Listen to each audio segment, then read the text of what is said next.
There are stories history tells us, and there are stories it chooses not to repeat. Some are erased in fire, but others are hidden more quietly, folded into the silence between pages, or left to fade in forgotten archives. When you listen closely, silence can sound louder than words. It lingers like a faint echo, asking questions that official chronicles do not answer. Imagine for a moment a candlelit hall of records. Drawers stand half open, their papers marked with omissions. A name is crossed out. A line of kings ends abruptly. Nothing is denied outright, yet nothing is affirmed. What was left unsaid may matter more than what was written. And so we arrive at the story of the Merovingians, a dynasty half in legend, half in memory. What if the Vatican feared bloodlines more than heresy? What if the greatest threat was not rebellion shouted in the square, but a lineage flowing quietly through centuries like an underground river? This is not a tale of proof, but of absence, of gaps, erasures, and whispers that refuse to disappear. And if you feel drawn to walk this path of hidden histories, welcome to Serene Myths. You may like or subscribe if you wish, so that the next journey will find you more easily. And if you are watching now, leave a note in the comments. Tell us the place and the hour where you joined this story, so that silence itself becomes shared memory. And so, to follow the silence, we must return to the beginning, to a time when kings were said to rise, not only from conquest, but from the sea itself. A dynasty born of legend, their long hair flowing like relics, their presence already half myth, half history, the Merovingians. From this whisper, the mosaic begins. The Merovingians, remembered faintly in chronicles yet woven deeply into the soil of Europe, emerge from a blend of legend and record. Their origin lies not in the grandeur of imperial Rome, but in tales of rivers, seas, and a strange birth. In medieval legend, Merovech, their eponymous ancestor, was said to be born of two fathers, a Frankish king and a sea creature that rose from the waves. The myth endowed the dynasty with an aura of otherness, as if their blood carried both mortal and divine currents. Mainstream historians point to the political utility of such legends. A dynasty claims power not only through conquest but through myth. By aligning themselves with the sea, the Merovingians mirrored older pagan motifs, Neptune's offspring, river spirits guiding kingship. Yet in their world, this myth also collided with Christian imagery. A bloodline touched by water, by baptism, and by mystery seemed destined for sacred history. What made the Merovingians distinct was not merely the myth of their beginning, but the ritual of their presence. Kings were said to wear their hair long as a sign of sanctity, a living relic. To cut a Merovingian's hair was to sever his right to rule. In their flowing locks, contemporaries saw not vanity, but covenant, a visible thread binding blood to destiny. The church at first found partnership with this dynasty. Clovis, the first Christian king of the Franks, bound the Merovingians to Rome through baptism, marking the fusion of myth and sacrament. For a time, alliance reigned, crown and mitre entwined, the river of bloodline flowing beside the river of faith. But rivers change course. In the centuries that followed, the balance faltered. Church and crown vied for dominance, and the myth of blood began to unsettle Rome. A king whose right was marked not only by oil but by lineage could not be easily replaced. Where heresy could be burned, blood was harder to erase. The tension brewed, silent but sharp, a current beneath the surface. And so begins the story.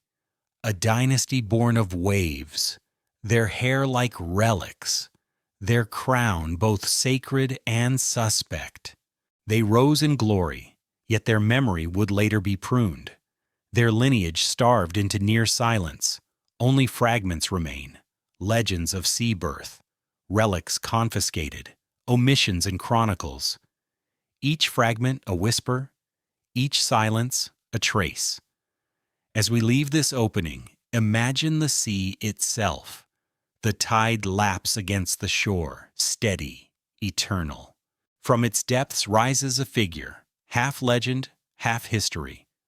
The waves retreat, leaving footprints on the sand. They are faint, but they endure. And like those footprints, the Merovingian story endures, traced not in blazing lines, but in shadows and silences. From this shoreline, we walk inland, into forests, into thrones, into the long hair of kings who carried more than crowns. The river of myth becomes the stream of history, and soon it will meet its first turning, the break between alliance and suspicion, between hair as covenant and hair as threat. Long before the chronicles of monks began to scratch names into vellum, the story of a king was whispered across rivers and forests. His name was Merovech, and his birth carried a secret that even the earliest Frankish warriors could not fully explain. Some said he was the son of a mortal king, Clodio, whose rule stretched over the Salian Franks in the 5th century. Others murmured that when Clodio's queen wandered into the sea, she was touched by something more than human. A creature, half beast, half god, rose from the waters, and from that strange union came the boy who would found a dynasty. The sea itself seemed to claim him. Waves are rarely still in legend, and in this tale they are not merely water, but a womb of mystery. The rippling foam was said to have shone with an otherworldly glow when the queen returned from her encounter. Her silence afterward was noted as much as the child she bore. Was he touched by divinity or cursed by the abyss? The chroniclers would not answer clearly, and perhaps they could not. For Merovech became both, the bridge between two worlds, the beginning of a line that dared to wear its difference proudly. When Merovech grew, he was not like other kings. The Franks who followed him revered his long hair, which flowed as a sign of something sacred. To cut it was to sever more than vanity. It was to cut off blessing itself.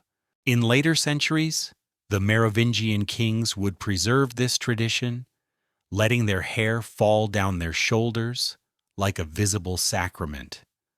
Long hair for them was not ornament, but covenant.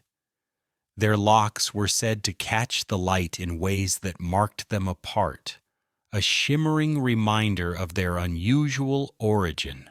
Mainstream history tells us little of Merovech himself. He ruled in the mid-5th century, around the time Attila the Hun was thundering across Europe. Merovech's name may derive from mer, the Frankish word for sea, a direct nod to his rumored parentage. He fought at the Battle of the Catalonian Plains in 459, standing with Romans and Visigoths against Attila's horde. This battle, fought near modern-day Chalons, became one of the turning points of late antiquity.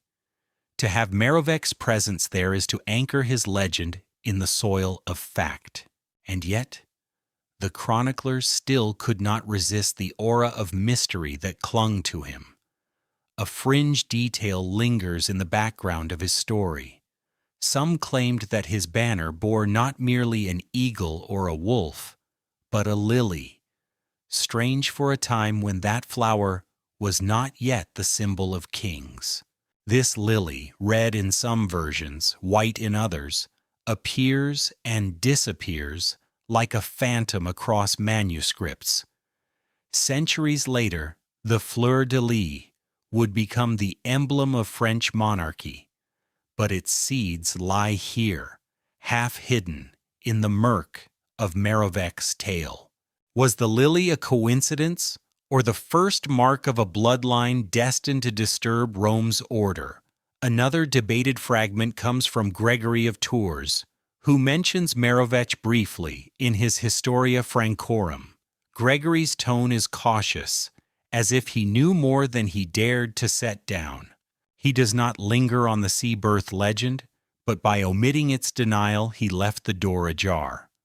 Silence, again, proves as telling as words. In the absence of denial, the myth breathes. The Frankish warriors who followed Merovech treated him not only as a leader, but as something closer to a living relic. The rituals around his presence grew elaborate. Before battle, men would touch the hem of his cloak or gather strands of hair that had fallen, believing them to hold protective power. Some sources suggest that his court maintained rites that mingled Christian prayer with older pagan invocations to river and forest spirits. This mingling was dangerous, for the church sought clarity, obedience, and clean boundaries. The Merovingians offered none of these. They lived at the edges, both sacred and suspect. In time, Merovech's descendants would claim to be chosen by God not through papal blessing, but through blood itself. This was the threat that shadowed them across centuries. For a king who owes his crown to Rome can be replaced by Rome, but a king who claims his right by lineage, by the touch of something divine in his very veins, such a king cannot be dismissed so easily. He stands beyond the oil of anointing, beyond the rituals of bishops. He belongs to myth as much as to politics. And so Merovech's birth became more than a curiosity, it was a declaration. The sea-born king symbolized a dynasty that claimed its roots outside the jurisdiction of Rome. Every child of his carried not just noble Frankish blood, but the rumor of divinity. The line would stretch through Clovis, who would convert to Christianity and ally with the church, but never fully surrender the aura of the sea. The long hair remained. The visions continued. The lily appeared and reappeared. Rome might anoint, but the Merovingians claimed they did not need Rome's oil. Their blood was their chrism. Historians still debate how much of this is truth and how much invention. Was the sea encounter merely a pagan myth retrofitted onto a dynasty seeking legitimacy? Was Merovech's name simply a geographic reference, born by the sea, without deeper meaning? Or was the persistence of the legend a sign that even skeptics could not erase its hold? Whatever the answer, the story endured, not because it was proven, but because it was powerful. And power often lies less in fact than in the willingness of people to believe. Picture the queen again, stepping out of the surf under a moon that hangs low and heavy. Her gown clings with salt water, her eyes wide with knowledge she cannot speak. In her arms, she carries the beginning of a riddle. On the shore, the waves roll back, leaving patterns in the sand that look like lilies. And in that quiet, a dynasty begins. A dynasty destined to be silenced not by swords, but by omission. The sea recedes, but the sound of it lingers, a hush that is never entirely gone.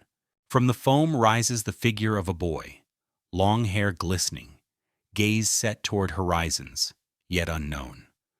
The chronicles will not capture his full tale. They will whisper his name, then fall strangely quiet. And into that silence, legend seeps like tidewater, filling every gap.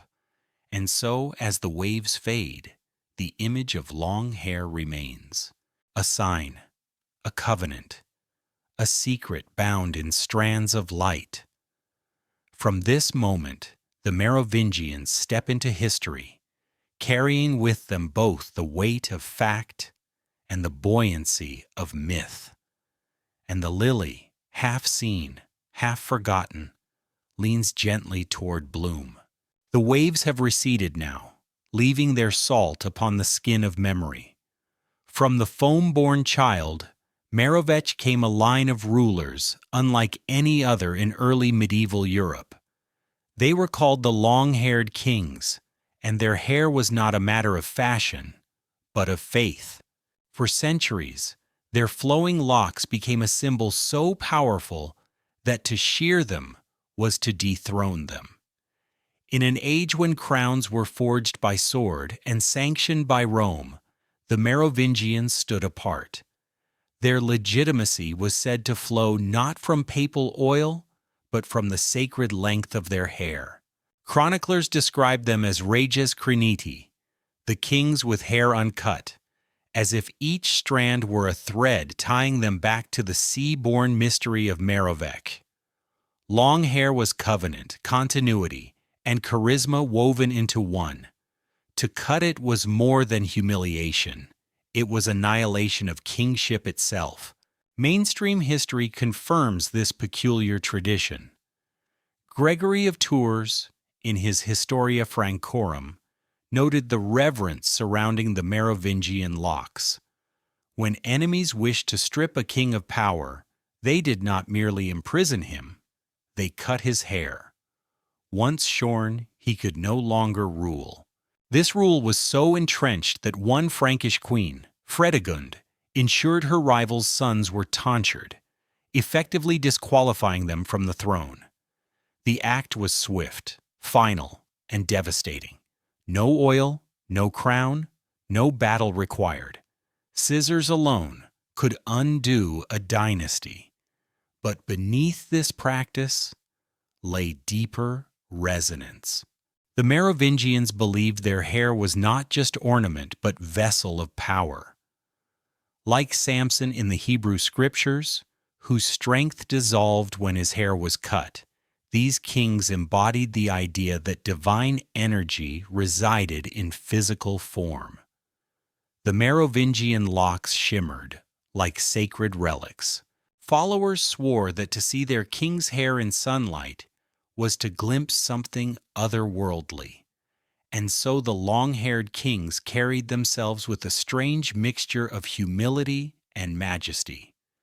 They were not emperors in the Roman sense, encircled by law and bureaucracy. Instead, they ruled like living talismans. Their presence mattered more than their decrees. Their charisma mattered more than their policies.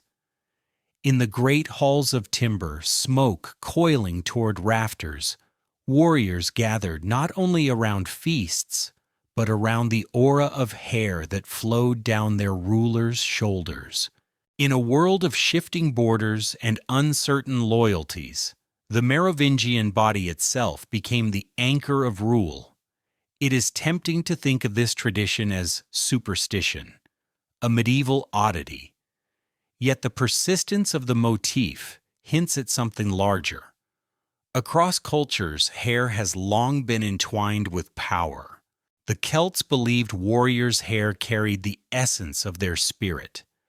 Monks, by contrast, shaved crowns into their scalps, surrendering worldly power to the divine. The Merovingians stood at the crossroads, embodying both warrior and saint, refusing to relinquish their sacred strands to Rome's control. A curious fringe story surfaces in later manuscripts. Some claim that when Merovingian kings were buried, their hair was braided with lilies, red and white intertwined. The detail may be apocryphal, but its symbolism lingers. Hair as living lineage, lily as silent prophecy. Even in death, the kings whispered through strands and petals, insisting that their memory could not be shorn away. And yet, their reigns were not without fracture. The Merovingian dynasty stretched from the mid-5th century through the mid-8th, ruling large swaths of Gaul, territory that would later become France, Belgium, and parts of Germany.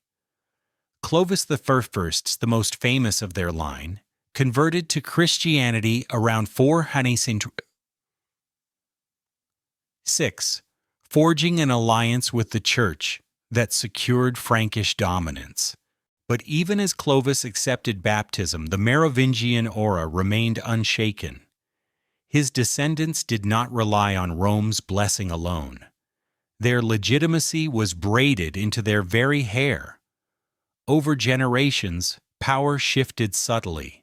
By the 7th century, the kings grew increasingly ceremonial, while real control fell to the mayors of the palace, powerful officials who managed estates and armies.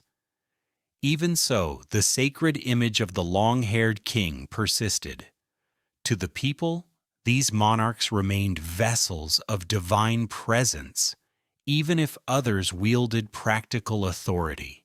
Rome found this duality useful: kings who carried sacred charisma but could be sidelined politically. Until, of course, that charisma became inconvenient.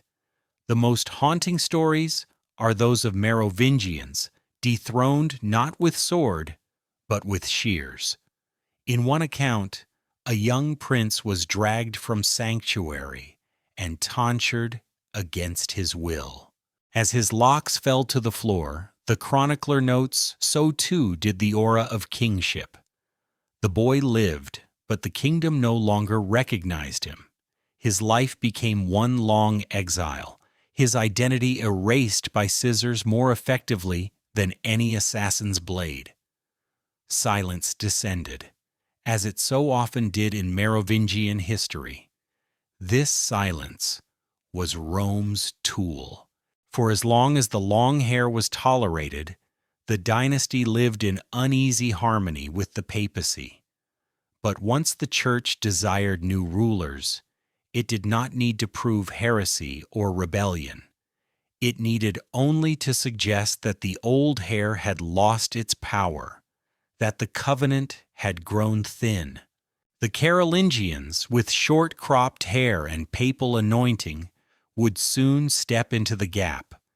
And yet, the motif of hair as sacrament lingers.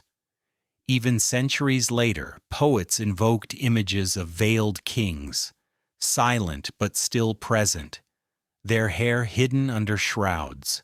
In mystical visions recorded by nuns, figures with long flowing hair walked through fire, carrying lilies that wept red tears.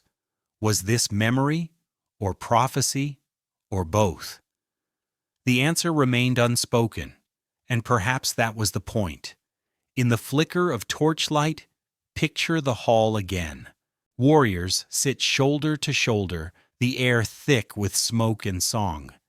At the center, the king sits, his hair glinting like a curtain of gold.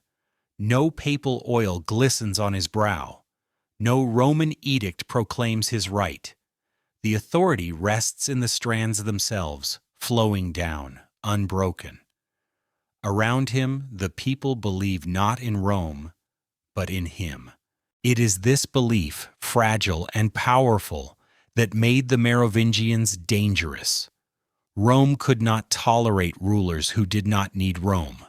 The scissors grew sharper, the chronicles grew quieter, and in the spaces left blank, the prophecy of blood began to hum.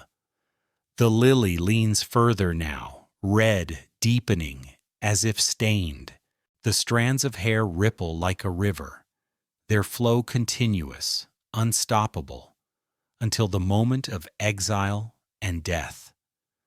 For beyond the long-haired kings waits Dagobert II, the prince who would be exiled, who would dream of return, and whose silence would echo louder than his life.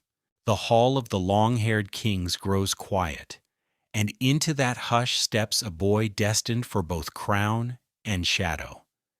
His name was Dagobert, son of Sigebert III, born into the Merovingian line in the mid-7th century. But before he could take his place upon the throne, Rome and its allies moved against him. His life became a tapestry of exile, visions, and whispered prophecy, threads that history would later try to cut away. When Dagobert was still a child, rival factions seized the chance to remove him. According to chroniclers, he was spirited away to Ireland, placed under the guardianship of monks. On the surface, this might seem an act of mercy, a child sheltered rather than slain. Yet exile is never benign in dynastic politics. To be removed from Frankish soil was to be uprooted from memory. A boy raised across the sea was a boy meant to be forgotten. And yet Ireland was not silence. It was a place of visions, of prayer, of green hills wrapped in mist where the sea murmurs like prophecy. The monks who sheltered him taught him scripture, but also perhaps the weight of mystery. Stories survive of Dagobert walking alone at night along the coast, gazing into the surf, as though awaiting the same sea that once gave birth to Merovech. Some claimed he spoke of dreams in which lilies wept blood and trees bent toward one another in the wind. Others whispered that he saw himself crowned, not by oil, but by flame. Mainstream records mention little of these years. What we know is sparse. Dagobert was sent into exile. Later, he returned to claim his throne, but the silences are as telling as the facts. Why Ireland? Why was his life spared when so many Merovingian rivals were quietly eliminated? Some scholars argue that the church hoped to groom him, to soften his defiance with monastic training. Others suggest factions still loyal to his bloodline worked to protect him, preserving not only his body but the prophecy tied to his veins. The fringe details grow stranger still. One late source claims Dagobert carried a scar upon his thigh, gained during exile, an echo of the Fisher King's wound, a sign that the bloodline was both broken and preserved. Another text, perhaps no more than legend, describes a vision in which he dreamed of a veiled king walking through fire, his long hair turning to smoke, while a voice whispered, "Silence is Rome's weapon." Whether these tales emerged from Dagobert's own mouth or from the imagination of later mystics, they entwined him with the symbolic tapestry that already wrapped his ancestors. By the time Dagobert returned to Austrasia, his exile had shaped him.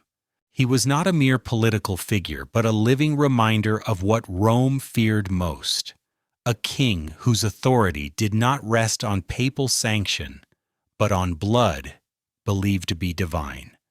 He was restored to his throne, at least briefly, with the support of nobles and bishops.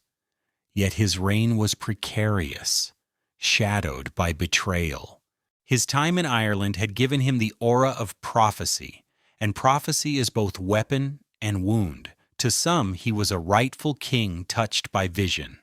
To others, he was a threat that had to be silenced before belief spread too far. The silence came swiftly. In 679, Dagobert was murdered, struck down, sources say, by order of a powerful bishop. The chroniclers argue over the details: a spear to the eye, a knife to the throat, or betrayal by one of his own men.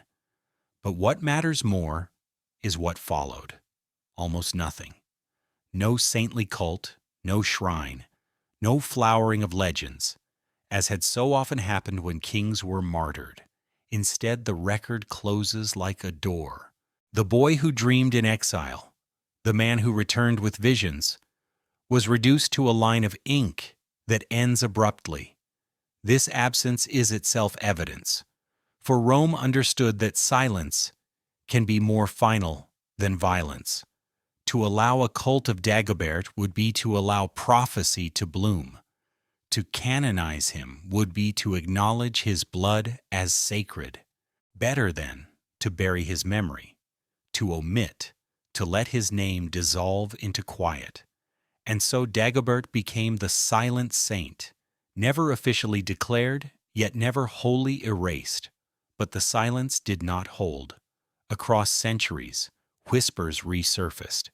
In visions recorded by mystics, Dagobert appears as a veiled figure, carrying a lily that bleeds. In cryptic texts, his exile is framed as initiation, his wound as covenant.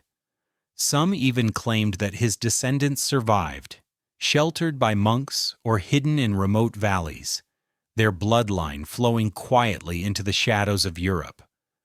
The evidence is fragmentary, debated, dismissed, but the pattern persists. Mainstream historians urge caution.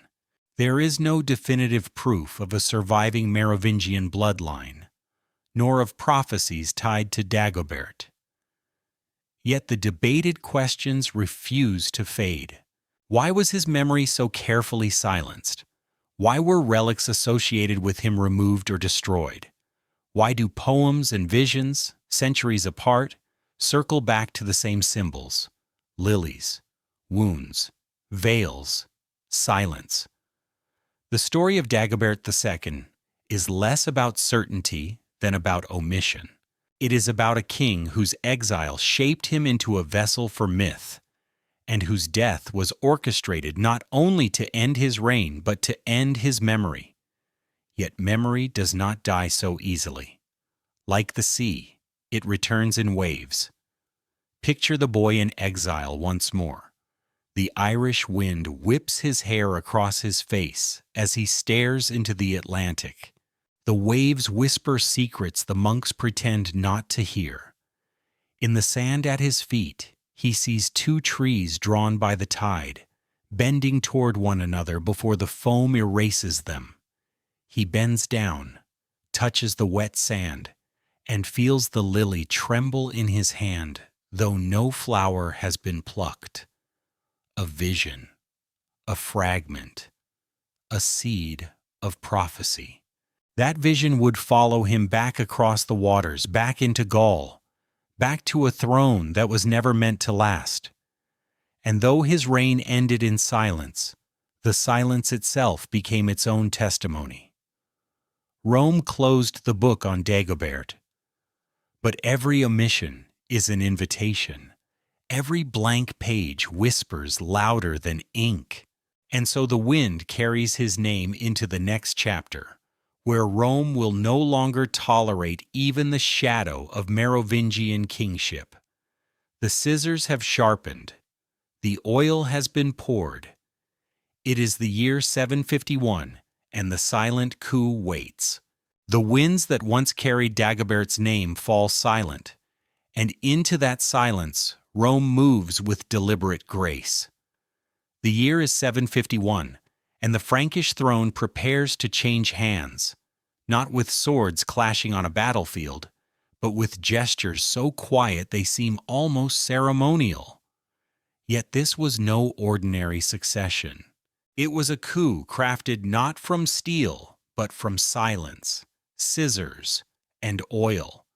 The Merovingian kings had ruled for nearly 3 centuries. By this time, however, their authority had waned. The real power lay in the hands of the mayors of the palace, administrators who commanded armies and managed estates, while the long-haired kings presided like distant symbols. Among these mayors, one figure rose with ambition burning behind his eyes. Pepin the Short, son of Charles Martel, victor of Tours against the Muslim armies in 732. Pepin was a man of action in a dynasty of administrators, But ambition alone could not crown him. He needed something stronger than armies, something no sword could secure. He needed legitimacy, and for that, he turned to Rome. The Pope at this time was Zachary, presiding over a church beset by turmoil. The Lombards threatened in Italy. Byzantium offered only lukewarm protection, and the Franks stood as powerful allies or dangerous enemies depending on their ruler. When Pepin posed his question to Rome, should the one who holds power also bear the title of king? Zachary's reply was calculated and final. Yes, he declared, better for the realm to have as king the man who truly governs. With those words, the centuries-old aura of Merovingian blood was dissolved. Legitimacy was transferred not by inheritance, not by bloodline, but by papal decision. Rome had spoken, and in its silence about the Merovingians, it had erased them more thoroughly than any battle might have done. The ritual that followed was both dazzling and chilling. In Soissons, Pepin was anointed with holy oil, a ceremony borrowed from the Old Testament, recalling how Samuel had anointed Saul and David. Oil shimmered on his brow, poured by bishops whose authority flowed from Rome. It was more than a blessing, it was a declaration. From now on, the right to rule was not in blood, but in oil.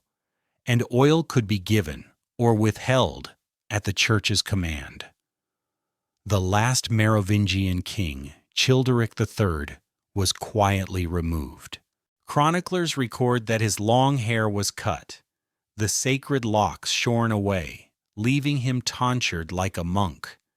This act was not only humiliation, it was erasure. The scissors severed centuries of symbolism in a single gesture. With hair gone, kingship vanished.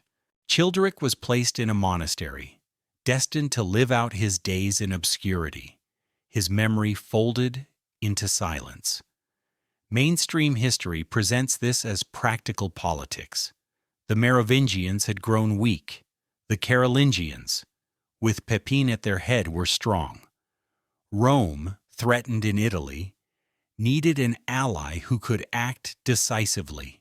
To choose Pepin was rational, even inevitable. Yet this explanation does not dispel the deeper unease, for the method of replacement was not open war but quiet substitution, not bloodshed but omission. Rome learned that crowns could be transferred not through conquest, but through silence. A silence sealed with oil. Fringe accounts linger around this moment, layering symbol upon symbol. Some claim that in the margins of papal records, a warning was scrawled: "Do not awaken what sleeps beneath the lilies." Others whisper that Childeric's hair was kept, sealed in a reliquary, hidden away as though Rome feared its power might still breathe. Whether fact or invention, such tales reveal the anxiety woven into this transition. The Merovingian dynasty was not merely deposed, it was symbolically dismantled, and yet symbols rarely die so easily. In the poetry of later centuries, one finds lines about kings with hair shorn, about lilies bending as scissors cut the wind. In visions recorded by mystics, a wounded tree appears, its branches lopped, but its roots still alive. The motif recurs. What is cut may grow again. Rome may pour oil, but blood remembers. The coup of 751 thus became more than a political maneuver. It was a shift in the foundation of European kingship. Before, legitimacy lay in lineage, in the belief that sacred blood carried authority. After, legitimacy lay in Rome, in oil poured by papal hand. Kings henceforth ruled not only by sword and inheritance, but by ecclesiastical approval. This would shape centuries of coronations, alliances, and disputes, binding monarchs to Rome's favor. And yet, the quiet hum of prophecy did not vanish. If anything, it grew louder in the silence. The Merovingians became a memory hidden between the lines, a ghost lineage that haunted Europe. Chroniclers might omit, Rome might anoint, but the symbols returned: lilies in stained glass, twin trees in forgotten poems, visions of veiled kings whose silence spoke more forcefully than words. Picture the scene once more. In Soissons, Pepin kneels, the bishops leaning over him, oil dripping like sunlight through stained glass. The people cheer, banners flutter. Rome has made its choice. But somewhere in the monastery, a shorn king sits quietly, fingers running over the stubble of hair that once proclaimed him sacred. His silence is heavier than applause. His silence is the true testament of 751, and the silence carries forward. From the scissors that cut hair to the oil that gleams on Pepin's brow, a new pattern emerges. It is the pattern of Rome's weapon, not burning, not execution, but omission. To forget is more permanent than to destroy. As night deepens, the sound of scissors fades, leaving only the whisper of leaves in the wind.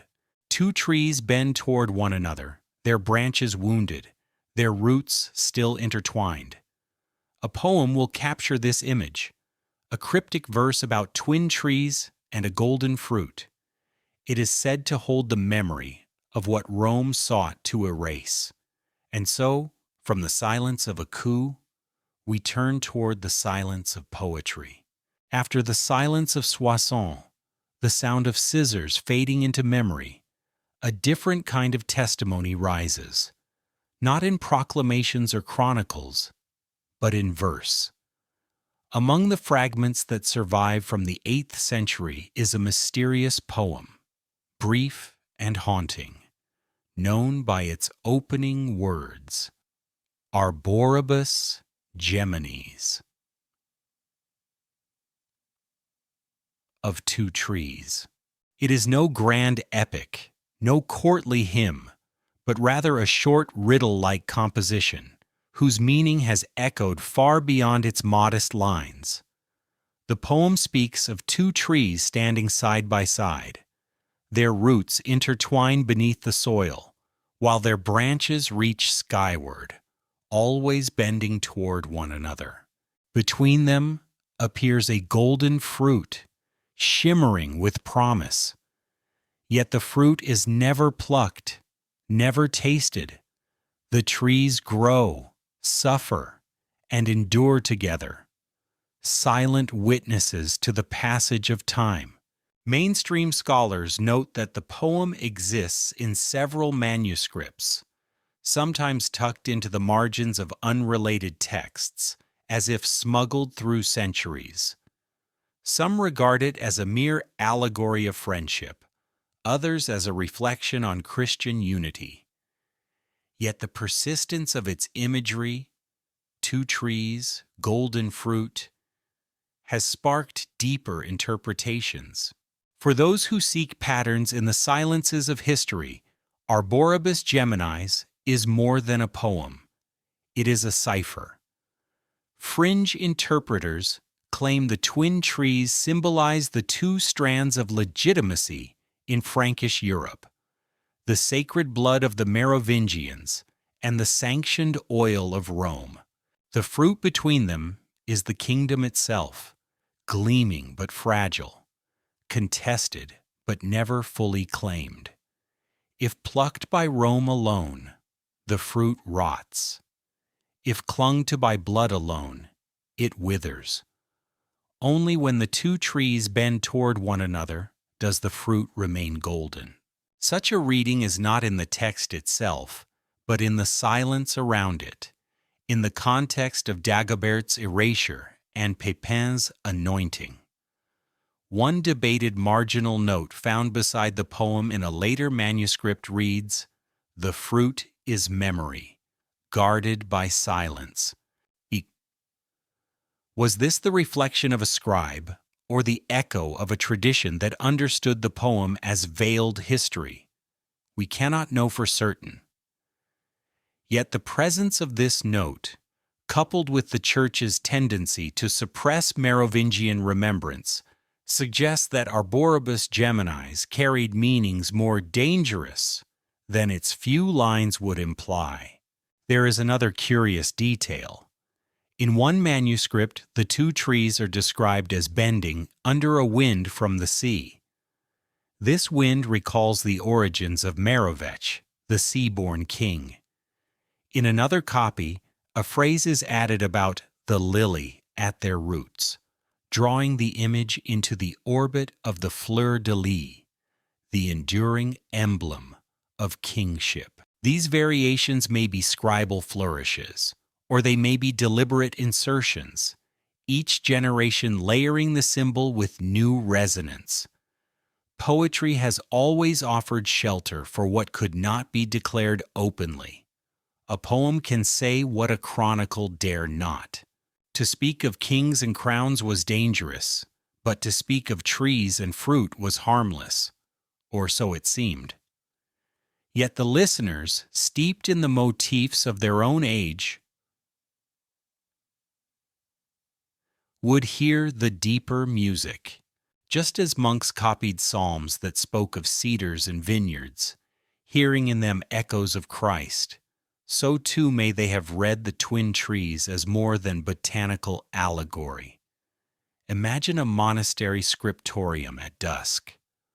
A scribe leans over his desk, the faint scratch of quill blending with the whisper of wind through cloister arches. He copies a sermon, a homily, a genealogy, and then, in the margin, he slips in the poem of two trees. Perhaps he has heard the old whispers about Dagobert, about bloodlines, about crowns stolen by silence. He cannot write it openly. But in the riddle of trees, he preserves a fragment, trusting that someone someday will read the roots correctly. Mainstream historians remain cautious. They argue that to see in the poem a coded reference to Merovingians is to overreach, to weave patterns where none exist. Yet even they admit that its survival, scattered across manuscripts, is unusual. Why did so minor a text persist when so many others were lost? Why did scribes preserve it, copy it, and pass it along when entire chronicles vanished? The absence of clear purpose becomes itself a kind of presence. Silence, again, whispers. For centuries, the poem was forgotten by the wider world. Then, in the 19th century, antiquarians rediscovered it and began to speculate anew. Some linked it to the Grail legends, seeing in the golden fruit a prototype of the cup that heals the wounded king. Others tied it to political movements, reading in the trees the divided houses of Europe. Whatever the interpretation, the pattern proved irresistible. The image of twin trees bending together, guarding an untouchable fruit, seemed to carry more weight than its fragile lines should bear. Close your eyes and imagine those trees. Their bark is rough, weathered by centuries of storms. Their leaves whisper in the wind, the sound like faint chanting. Between them hangs a fruit, glowing softly, untouched. No one dares pluck it, for to do so might unravel the balance. The fruit is not for eating, it is for remembering. And in that remembering lies the true danger, for memory resists silence. The Merovingians may have been shorn, their crowns passed to others, their names omitted. But the poem suggests that beneath the soil, the roots remained intertwined. What is cut above ground still lives below. Rome's oil may glisten, but roots drink deeper water. The fruit shines not by decree, but by endurance. Thus, the poem stands as a fragment of resistance, a gentle refusal to let memory die. It does not shout. It does not accuse. It only whispers of trees, fruit, and wind. Yet in that whisper, an entire history trembles. As night deepens, the trees sway softly, their branches brushing like hands reaching for one another. The fruit glows faintly, a promise unfulfilled. Somewhere a quill hovers above parchment, ready to cut the next line short.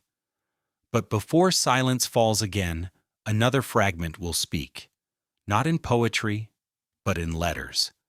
Letters trimmed, redacted, their margins scraped clean. Letters that once carried the voice of Boniface, Rome's loyal servant, now bearing the scars of omission. The two trees sway in silence, their fruit glowing faintly between them. And into that hush another voice begins to stir. Not a poem this time, but letters. For in the 8th century, one of the most diligent correspondents of the Christian world was a man named Boniface, the Anglo-Saxon missionary who carried Rome's banner into the forests of Germany and the courts of the Franks. His letters survive in hundreds, preserved in collections that offer glimpses of his restless energy, instructions, pleas, confessions, reports. And yet, within these letters, silence still lurks. Boniface, later canonized as saint, was above all else a man of loyalty to Rome. He saw himself as an agent of reform, pruning the wild branches of Christianity in the Frankish lands and grafting them back onto the trunk of Roman order. His pen was his shears. He cut away superstition, resisted lingering pagan practices, and shaped the church to the will of the papacy. But a closer reading of his letters reveals more than zeal. It reveals absence, lines missing, phrases scraped away, sections that seem to gesture toward things left unsaid. Mainstream historians note that such redactions were common. Letters were recopied across generations, each scribe trimming or clarifying as he saw fit. Some passages were omitted for brevity, others for politics. Yet when it comes to Boniface, the pattern of omissions aligns too neatly with the silences surrounding the Merovingians. In several letters we find fleeting references to kings who sit but do not reign, or to rulers whose authority rests only on hair, not on deeds. Well, then abruptly, the line breaks off, or the manuscript shows signs of scraping. The parchment itself carries scars where words once lived. One debated letter, addressed to Pope Zachary, contains a tantalizing fragment, and of the king in exile, whose silence is more feared than his voice. The line ends there. Some scholars argue it was metaphor, a lament for rulers too weak to govern. Others see in it a veiled allusion to Dagobert II, the Merovingian exiled as a child, whose memory Rome worked so carefully to suppress. The ambiguity is deliberate. The silence is deliberate. There is another letter, written to the Bishop of Mainz, in which Boniface speaks of hidden sects that venerate kings not sanctioned by Rome. He warns of rituals performed in secret, of prayers whispered to the long-haired dead. Again the surviving text breaks off. Later copies smooth the edges, replacing troubling words with pious generalities. But traces of ink remain, half erased, like ghosts beneath the surface. Scholars with ultraviolet light have tried to read these palimpsests, and in some places letters emerge: Regis, King, Sanguis, Blood. Coincidence or residue of a forbidden narrative? To read Boniface's correspondence is to feel the weight of scissors cutting not only hair but history. The letters are sharp, insistent, sometimes weary, always loyal. But around them float gaps that feel like shadows of something larger. Silence surrounds the Merovingian name, just as silence had wrapped Dagobert's memory and Childeric's hair. Fringe interpretations go further still.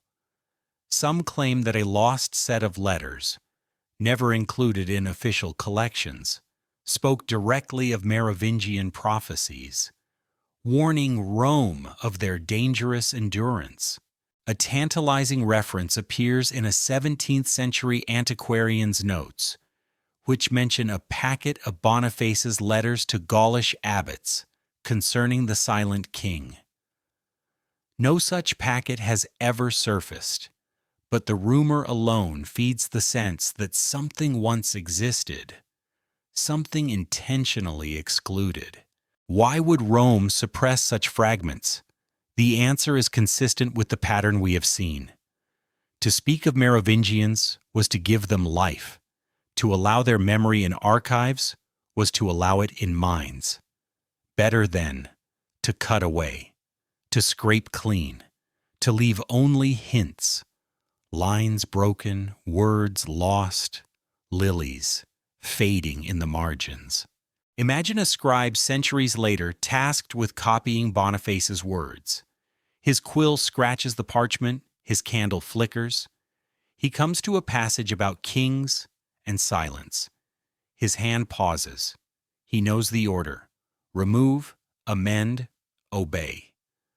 With a sharp knife he scrapes the ink away, leaving the surface smooth, as though the words never existed. But in the fibers of the parchment, faint marks remain. Even silence leaves residue. Mainstream historians urge restraint. Not every missing line is conspiracy. Not every scrape hides prophecy. And yet, the accumulation of gaps tells its own story. When a narrative disappears in one place, we may shrug. But when it disappears again and again, always where Merovingians might appear, the pattern becomes undeniable. Silence itself becomes an archive, whispering through what is missing. Close your eyes and see the letter again, folded, sealed, carried across muddy roads to Rome. Imagine the wax breaking, the papal eye scanning the page, pausing at a line too dangerous to preserve. A hand lifts, scissors gleam, ink is scraped. The letter is placed in archives, but only the safe words survive. The dangerous ones dissolve into quiet. Yet poems survive. Marginal notes survive. Whispers survive. The silence never fully closes. The lilies still bloom faintly in the margins, red stains that no knife can erase. The two trees still bend together in the wind, roots entwined beneath the soil.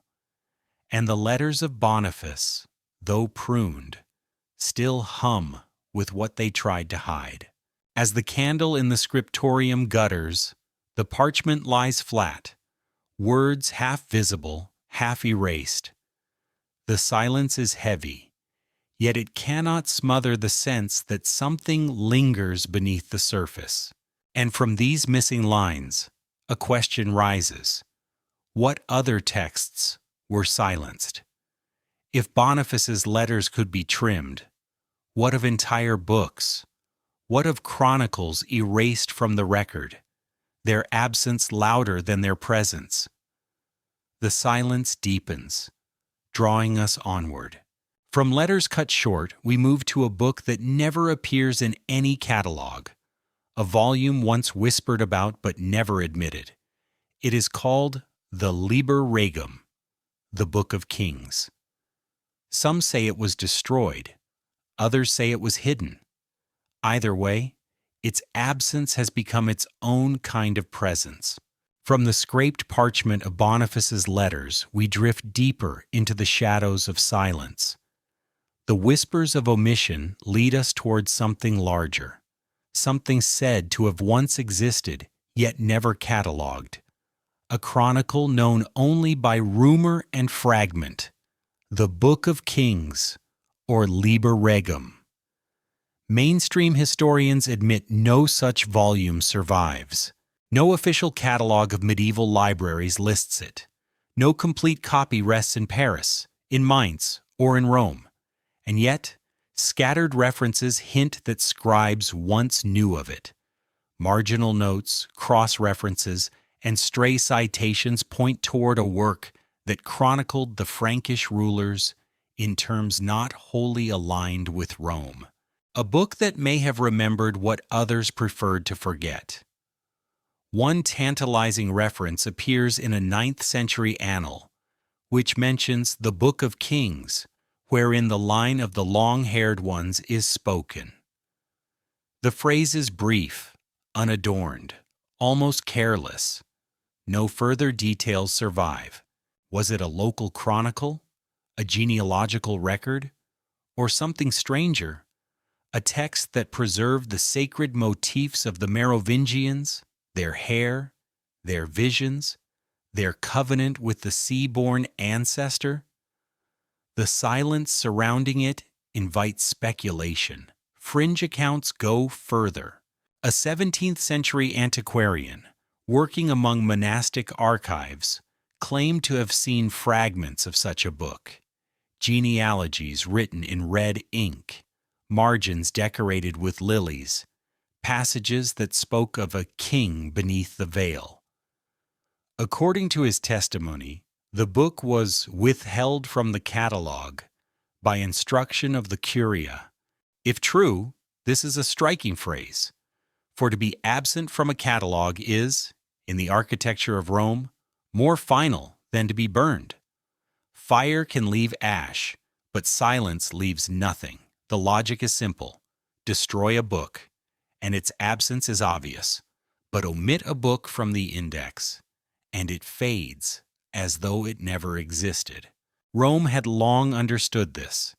Its power was not merely in decrees, but in curation, in deciding what deserved to be remembered and what should dissolve. The Liber Regum seems to have dissolved, and yet its ghost lingers. Some scholars argue that the book was merely a local chronicle, later merged into other texts.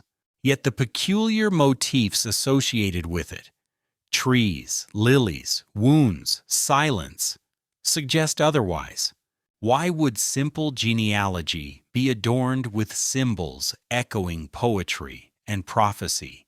Why would later visionaries insist that within its pages lay hints of a bloodline too dangerous to acknowledge? One debated question arises from a manuscript of the Liber Historiae Francorum.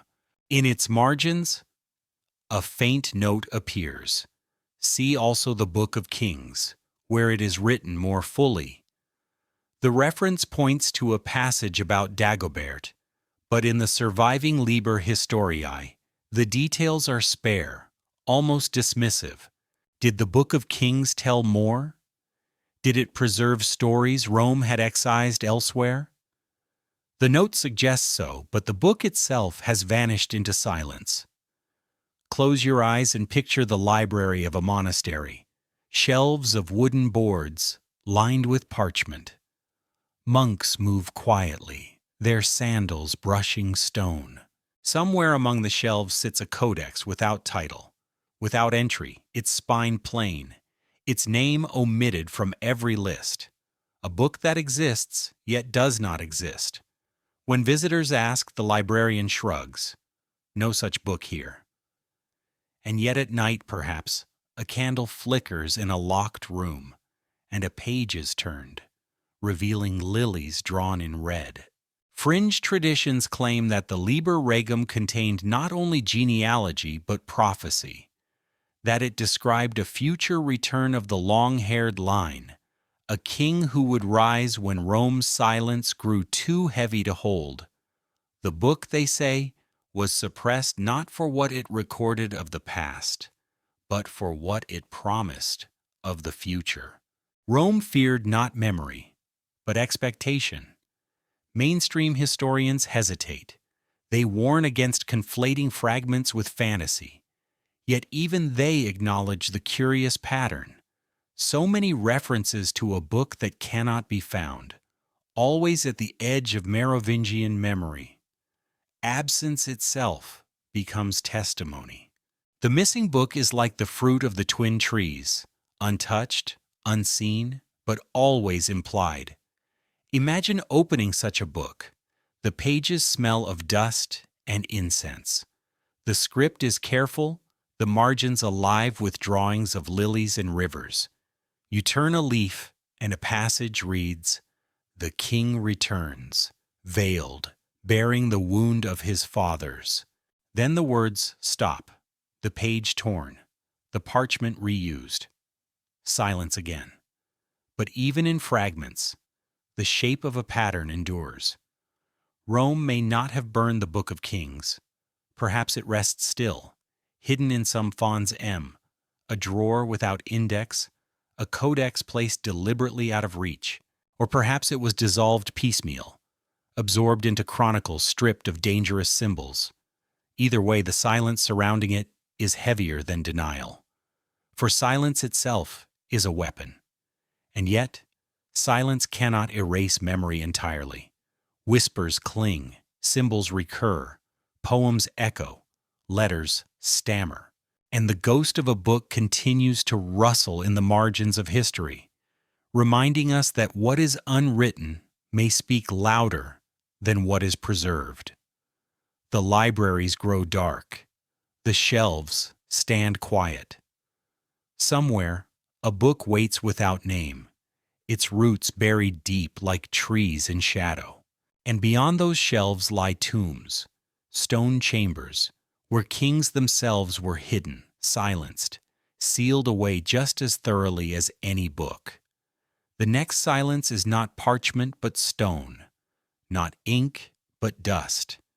It lies beneath Saint-Denis, where the Merovingians were laid to rest, and where their memory was locked away. The whispers of lost books fade into the rustle of stone. From parchment and ink, we descend into chambers of dust, where silence is heavier than any page. For if there was ever a place where memory was buried by intention, it was the Abbey of Saint-Denis, the great necropolis of the Frankish kings. Here, in the cool gloom of crypts and chapels, generations of rulers were laid to rest. The Merovingians, the Carolingians, the Capetians, all folded into stone, their effigies lined in solemn procession. To walk among these tombs, even centuries later, is to feel the weight of a history compressed into silence. The air carries incense and dust, a mingling of sanctity and forgetting. Mainstream history tells us that Saint-Denis was revered as the burial site of kings since the time of Dagobert I in the 7th century. Yet behind the grandeur lies unease. For certain Merovingian burials are curiously absent. Some names appear in chronicles, but not in tombs. Some sarcophagi were sealed more heavily than others, their inscriptions erased or deliberately vague. And in later centuries, when revolutions and renovations disturbed the abbey, rumors spread of chambers that had been bricked up, of coffins shifted without record, of treasures sealed away under orders from above. One legend whispers of a hidden crypt beneath the crypt, a chamber said to contain the body of Dagobert II, whose death was too politically fraught to commemorate. His effigy never appeared, his sainthood never proclaimed. Instead, his memory was folded into stone, denied even the dignity of open burial. The story claims that when Masons worked in the abbey centuries later, they found a bricked passage leading nowhere, or rather, leading somewhere Rome did not want them to see. Fringe writers connect this silence to the same strategy we have traced elsewhere: omission, not destruction. Better to wall up a chamber than to display it. Better to let the dust hold secrets than to let relics inspire devotion. A shrine can be a rallying point, but a sealed stone is mute. Or so Rome believed, yet the stones still whisper. Pilgrims spoke of hearing echoes near certain walls, as though voices lingered inside. Others described dreams of lilies sprouting from the marble floors, red blossoms bending toward the sealed crypts. In some accounts, the abbey bells themselves tolled without human touch deep at night, as though memory itself refused silence. Mainstream scholars caution against taking such tales literally. Earth settles, stones shift, sounds carry strangely in vaulted spaces, and yet the persistence of these legends, across centuries, suggests a deeper resonance. Saint-Denis was not merely a burial ground. It was an archive of stone, curated and censored as carefully as any library. There are curious details in the records of royal funerals.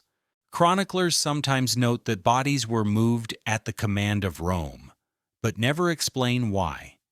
Inventories of relics list crowns, swords, and holy objects, but with sudden gaps where Merovingian items might have been. One early inventory speaks of a vessel of blood, but the line is struck through, replaced with chalice unknown. Again, the scissors cut, this time not in parchment, but in stone. In the 17th century, antiquarians visiting the abbey recorded rumors of an oubliette, a chamber designed not for prisoners, but for memory itself. Into this void, it was said, documents and relics were cast, objects too dangerous to display, but too holy to destroy. No such chamber has ever been confirmed, yet the very idea matches the pattern we know. Silence as erasure, silence as control. Close your eyes and imagine the abbey at night. The nave is empty, the stained glass dark. Only the crypt is alive, the air cool, heavy with centuries. Candles flicker, throwing shadows across stone effigies. Each king lies with hands folded, lips sealed. Yet somewhere deeper, a wall of brick hides another tomb. Behind it, perhaps, lies a body denied inscription, a relic denied reverence. The silence here is thicker than the stone itself. The motif of silence recurs. Just as Boniface's letters were scraped, just as the Book of Kings was omitted, so too the abbey walls serve as editors. History is not rewritten. It is simply sealed. To the visitor, nothing is missing, for nothing is visible. Yet absence is its own testimony. A bricked passage speaks more loudly than an open shrine. Fringe interpreters claim that beneath Saint-Denis lies not one crypt, but several, arranged in symbolic patterns. Two parallel chambers like twin trees, joined at the roots by a hidden corridor. At their meeting point, they say, once rested a reliquary shaped like a lily, its petals sealed with wax. Whether fact or legend, the tale binds Saint-Denis into the symbolic web of lilies, trees, and wounds that runs throughout the Merovingian story. Mainstream historians acknowledge only that many tombs were disturbed or destroyed, especially during the French Revolution, when effigies were broken and bones cast into pits. But even here, the silence persists. For the revolutionaries too sought to erase symbols, royal ones, sacred ones, by scattering memory into dust. Rome, revolution, reform, all different hands, yet all wielded the same weapon of silence, and yet memory survives. Stones crack, bricks crumble, and whispers slip through. Tourists today still walk the crypt of Saint-Denis, marveling at its solemn beauty, unaware of what may lie behind the sealed walls. The silence remains, but like the wind through leaves, it cannot be contained. The abbey bells toll softly, their echoes fading into the dark. The stone effigies lie still, their eyes carved shut. Yet we move onward, following the silence as it threads from tomb to text. For if abbeys could seal memory in stone, chronicles could do the same with ink. And one chronicle in particular, the Liber Historiae Francorum, would wield its words like a knife, cutting away the Merovingians not with fire, but with narrative. The stones of Saint-Denis still echo in the mind, their silence pressing like heavy air. From crypts sealed in brick, we move again to parchment, where silence takes a sharper form. Here, history itself becomes a knife, carving memory into shape. The blade in question is a book, the Liber Historiae Francorum, composed around the year 727 in the twilight of Merovingian rule. On the surface, the Liber is a simple chronicle telling the story of the Franks from their legendary Trojan origins down to the reign of King Theuderic IV. Yet beneath its surface, the text hums with a purpose beyond storytelling. For this was not merely history, it was political surgery. The Merovingians, who had once been clothed in mystery, long hair flowing like sacred rivers, were here rendered into shadows of themselves. Their reigns became brief notations, their triumphs muted, their flaws sharpened. Where once there were kings anointed by myth, now there were idle rulers, sluggish in council, men who held the name of king without its power. Mainstream historians describe the Liber as partisan, written from the perspective of the Neustrian aristocracy who leaned toward the rising Carolingians. It cut the Merovingians down to size, clearing ground for the Pepinids to seize power. But fringe readers see something sharper. They note how consistently the Liber deploys omission. Entire reigns are passed over in silence. Dagobert II, whose story had once stirred whispers of prophecy, is not mentioned at all. A king erased more thoroughly than if he had been cursed. Here, the knife of history cuts cleanly. To condemn would be to acknowledge. To erase is to wound without bleeding. A wound invisible, yet permanent. The silence becomes the scar. Consider how the Liber frames legitimacy. It describes the Carolingian mayors of the palace as men of strength and virtue, contrasted against kings of long hair, but empty deeds. Pepin, father of Charles Martel, emerges as the true ruler long before he wore a crown.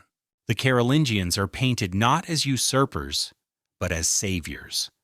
The narrative blade slices through genealogy, severing the sacred thread of blood and replacing it with the pragmatic thread of competence.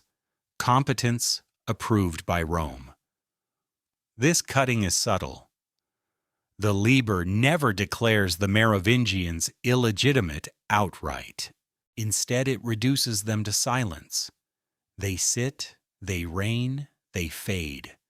No miracles, no visions, no prophecies, only blankness.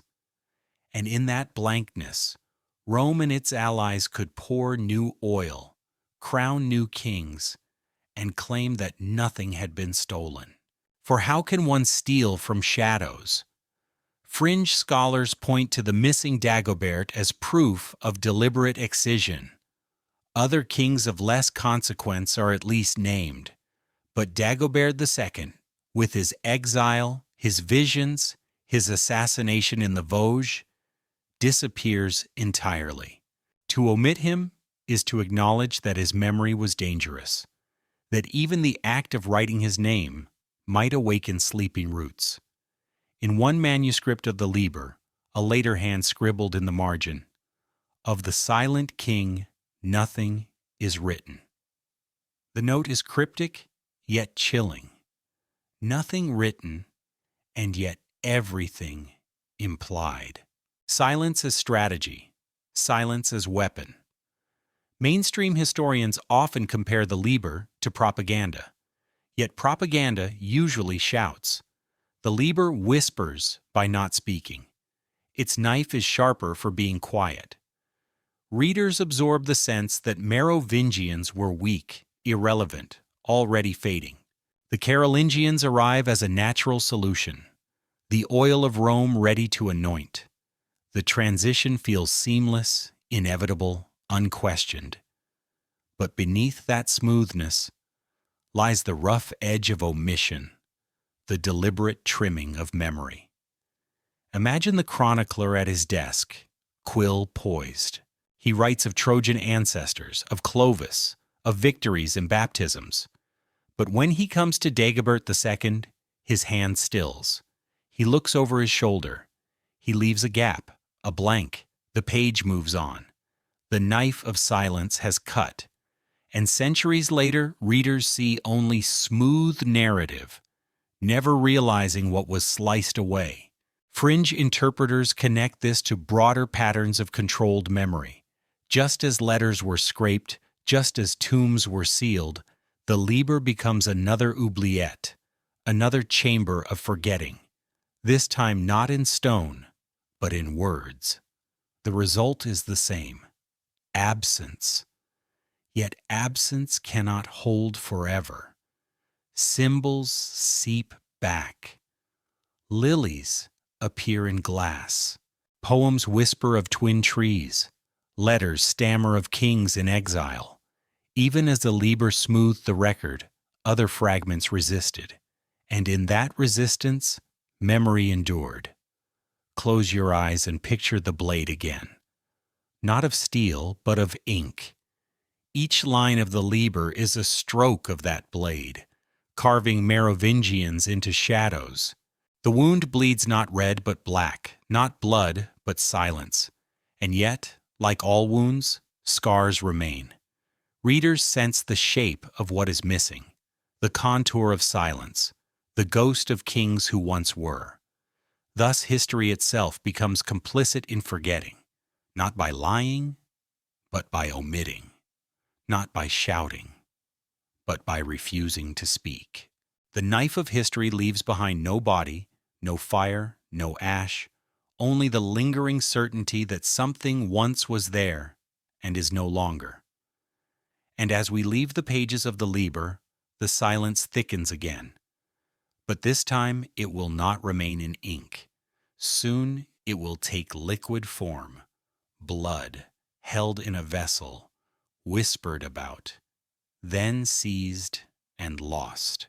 For the next silence comes not through chronicles, but through relics. The year will be 1244, and the object will be called Sanguis Merovec, the blood of Merovec himself. The knife of ink has carved away kings, leaving shadows on parchment. Yet silence does not live only in words or stone. Sometimes it seeps into vessels, fragile, liquid, sacred. The next fragment in this mosaic emerges in the year 1244, when whispers tell of a reliquary seized and lost, known by the haunting name Sanguis Merovec, the blood of Merovec.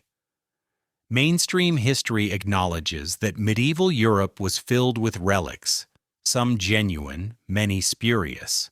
Drops of Christ's blood, vials of saints' tears, fragments of the true cross, all carried, venerated, sometimes multiplied beyond belief. In this world of relics, a vessel claiming to hold Merovingian blood was not impossible. Yet what set this object apart was not only its existence, but its disappearance.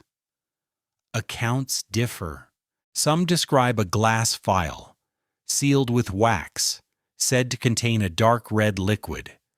Others speak of a small chalice, silver-rimmed, whose contents shimmered strangely in the light.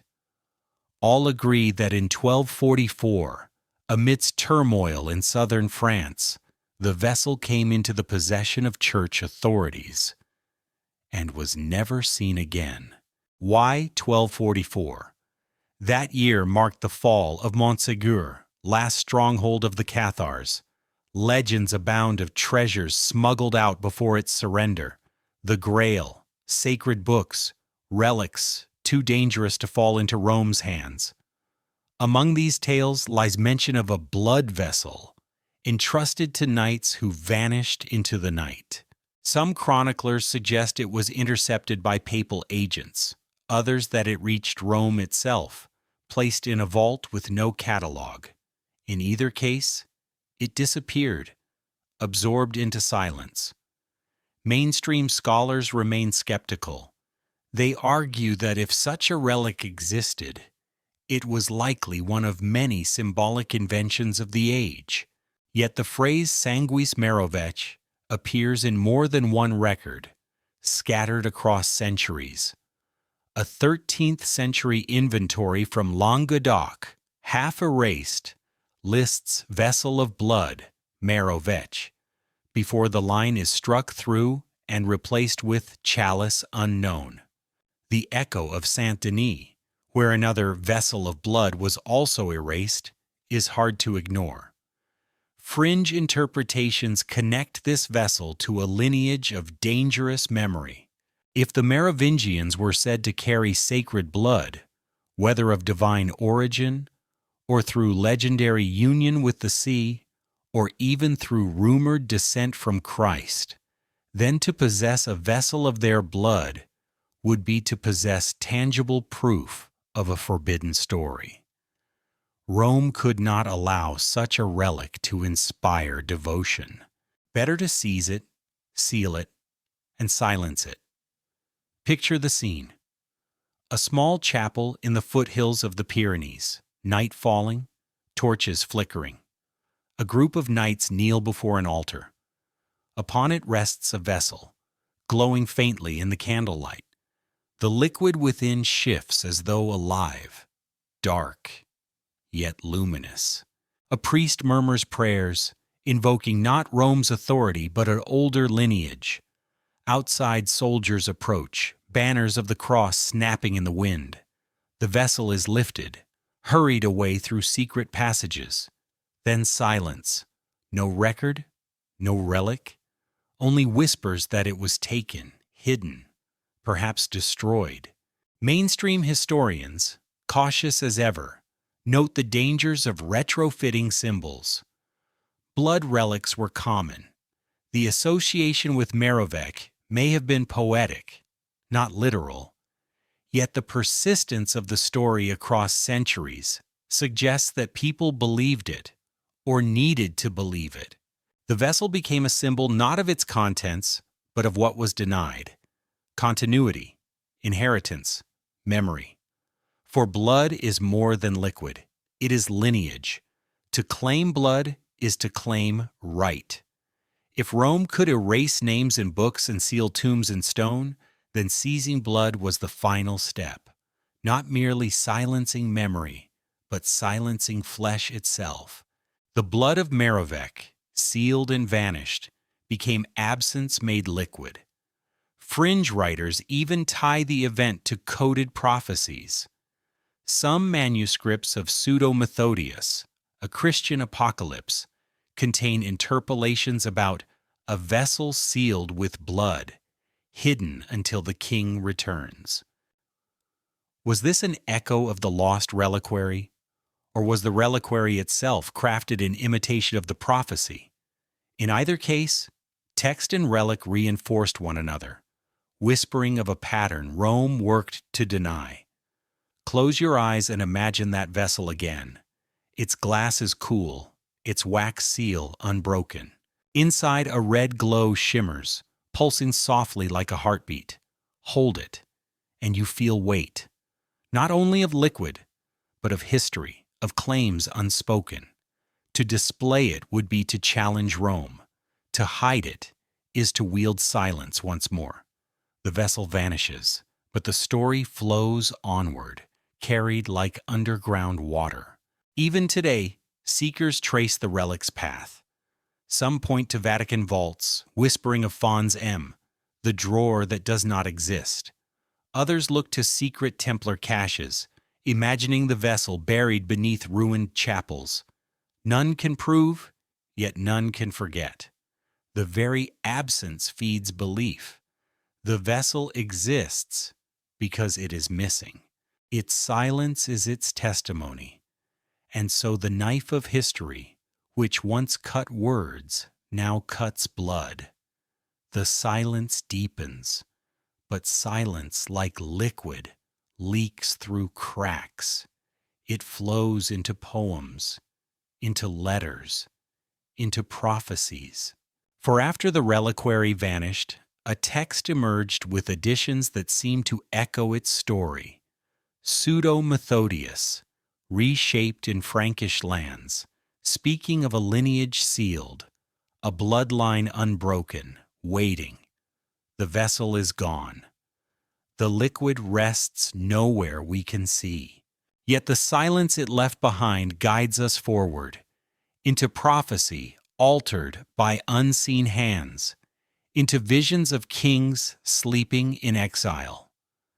The next fragment again is a text, but a text with seams and stitches, where prophecy has been added like wine poured into an old vessel. The vessel of blood has vanished into silence, but silence does not remain empty for long.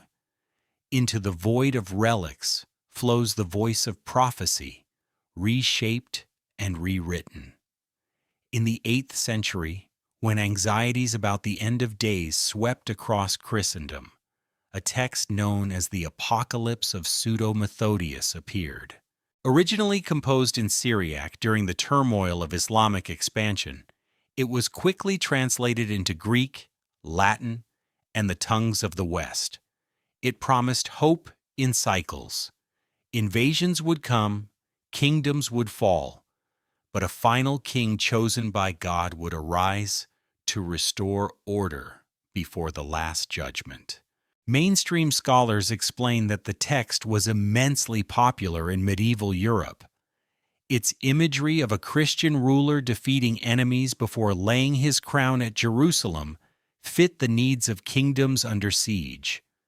But in Frankish lands, the text took on new contours. Copies survive that contain interpolations, additions stitched into the flow of prophecy like patches on a worn cloak.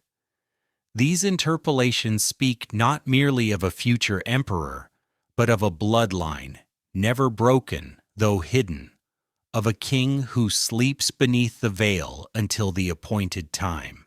One manuscript preserved in Corby Abbey carries an especially curious passage, "And from the stock of kings long silent shall rise a branch unbroken, and though cut, it shall bleed not but live until the crown is set anew." Scholars debate whether this was a scribal gloss, a metaphor for the Carolingians, or something else entirely. But fringe interpreters hear in it the echo of Merovingian survival, a prophecy spliced into an apocalypse to preserve the whisper of a forbidden line. The act of interpolation is itself a kind of reliquary. Just as blood once rested in a vessel, here words rest inside another text, hidden yet alive. Prophecy becomes container. Silence becomes medium. The scribes who inserted these lines were like masons building secret chambers in stone, except their chambers lay in ink, their walls formed by margins and bindings. Why would they do this? Some argue that the Merovingians, stripped of power but not of myth, needed new ways to survive. Official chronicles ignored them. Abbey tombs sealed them, but prophecy, fluid, anonymous, endlessly copied, offered shelter. By inserting their memory into apocalyptic texts, scribes ensured that whispers of the long-haired kings flowed alongside visions of the end times. A dangerous inheritance now traveled hidden, tucked into the folds of Scripture. Mainstream historians caution restraint. Interpolations were common. Monks often localized prophecies, adapting them to their own lands. What looks like Merovingian imagery could simply be poetic flourish.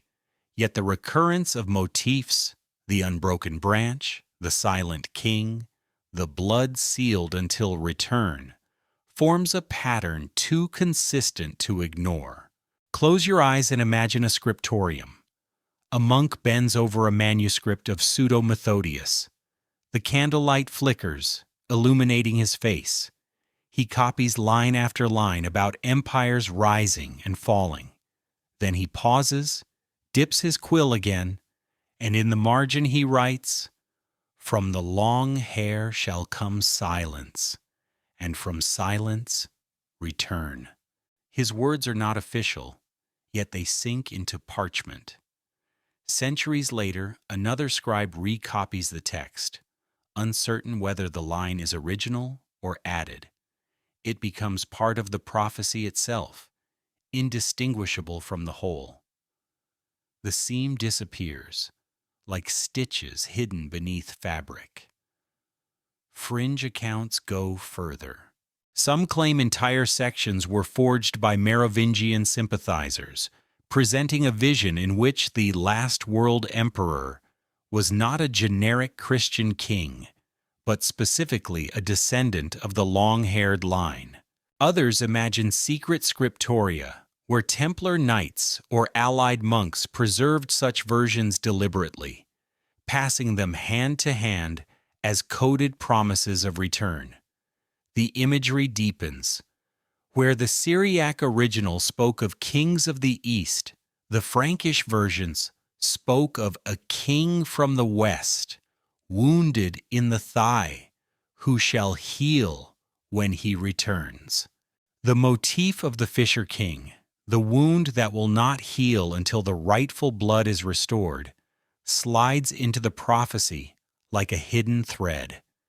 Again, the seam is visible only if you look closely. Mainstream scholars protest.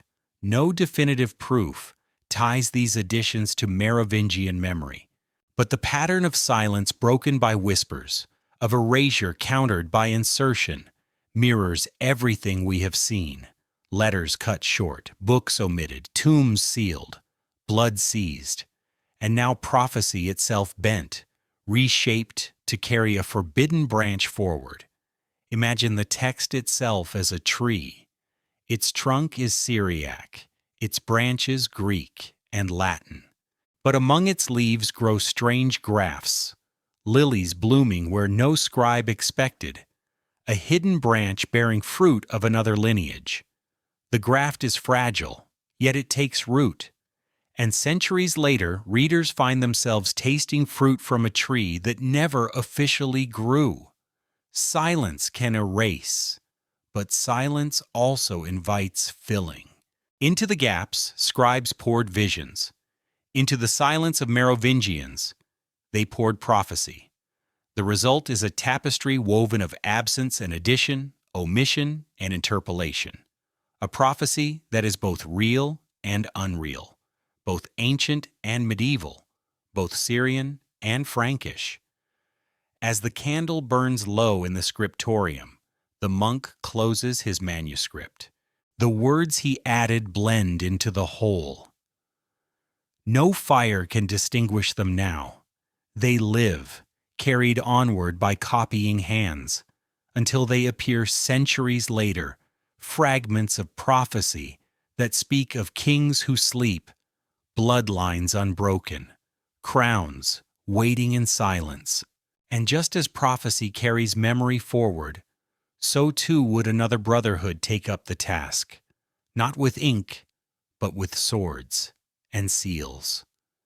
Knights sworn not only to Rome, but some whisper to something older. For the next guardians of silence would be the Templars, and their role was not only to fight, but to keep.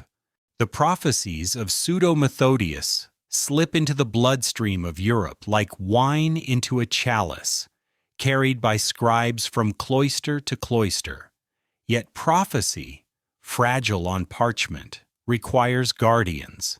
It is here that another brotherhood enters the mosaic, the Knights Templar, warriors cloaked in white and sealed with red, whose fame spread across Christendom from the 12th century onward. To mainstream historians, the Templars were a military order, sworn to protect pilgrims in the Holy Land, defenders of Jerusalem, and bankers of kings. Yet alongside this official story runs another, quieter thread, that the Templars preserved not only relics and riches, but memories.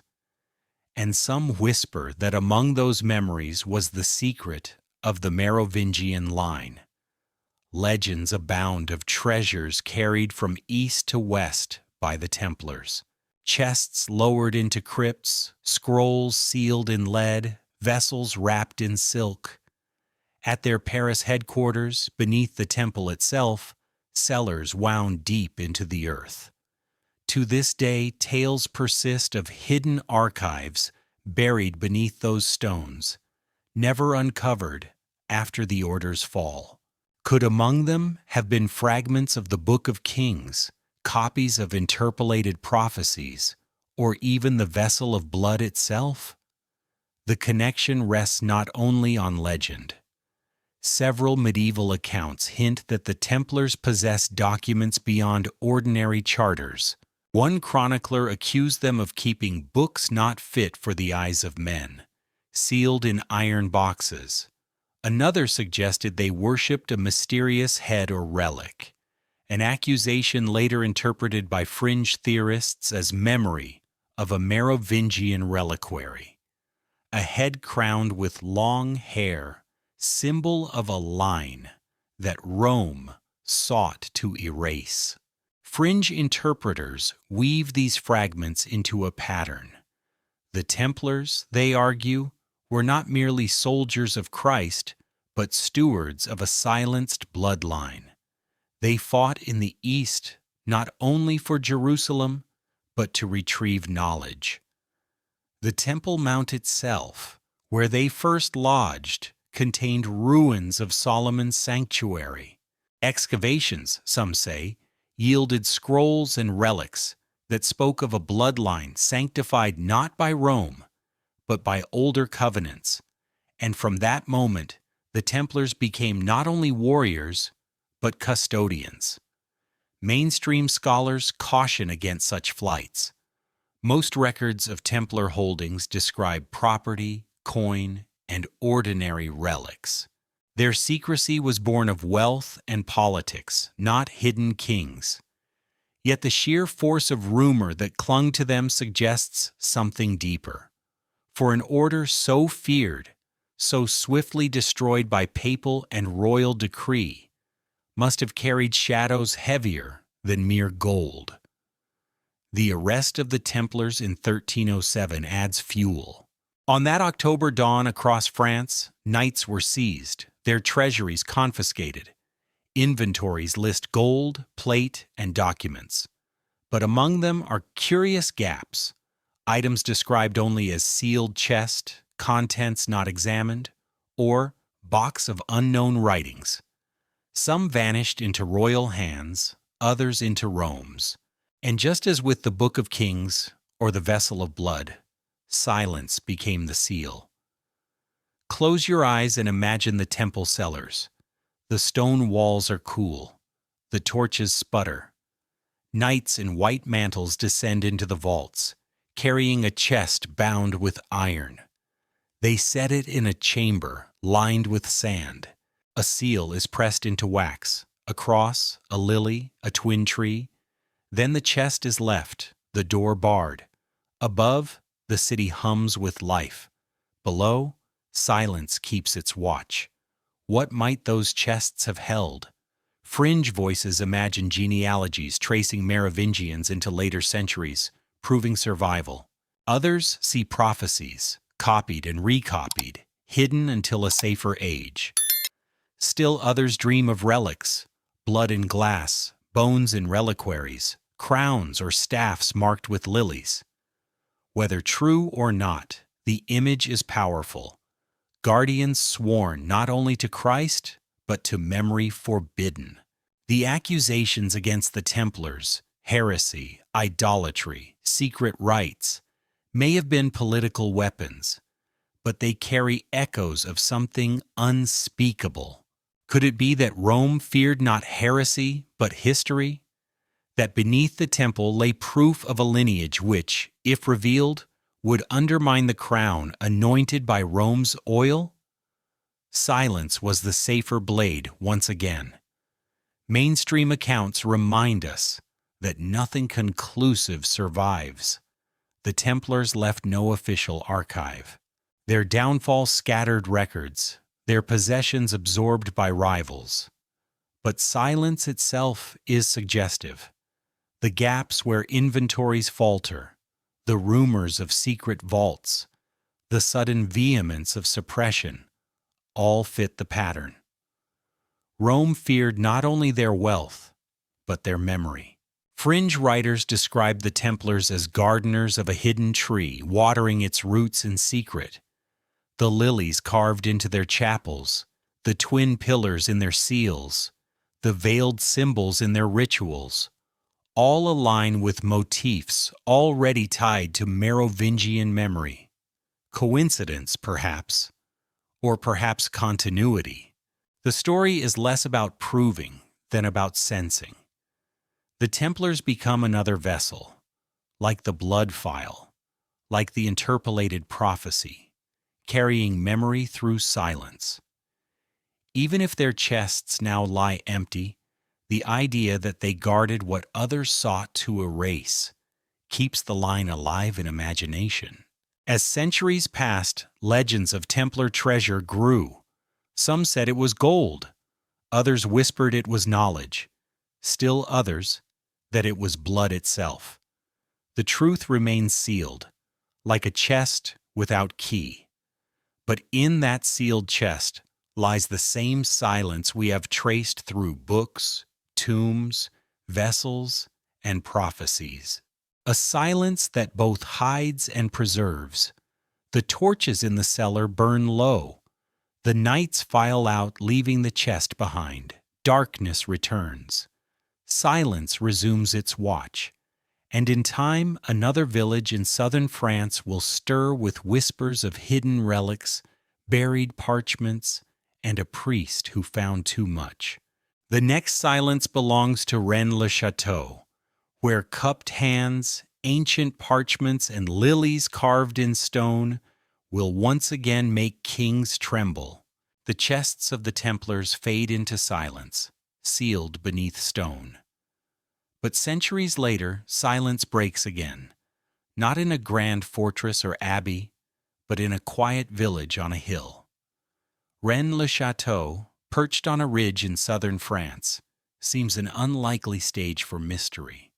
Its streets are narrow, its fields quiet, its church small, and yet, for over a century, whispers have gathered there like mist, telling of treasure too great or too forbidden to name.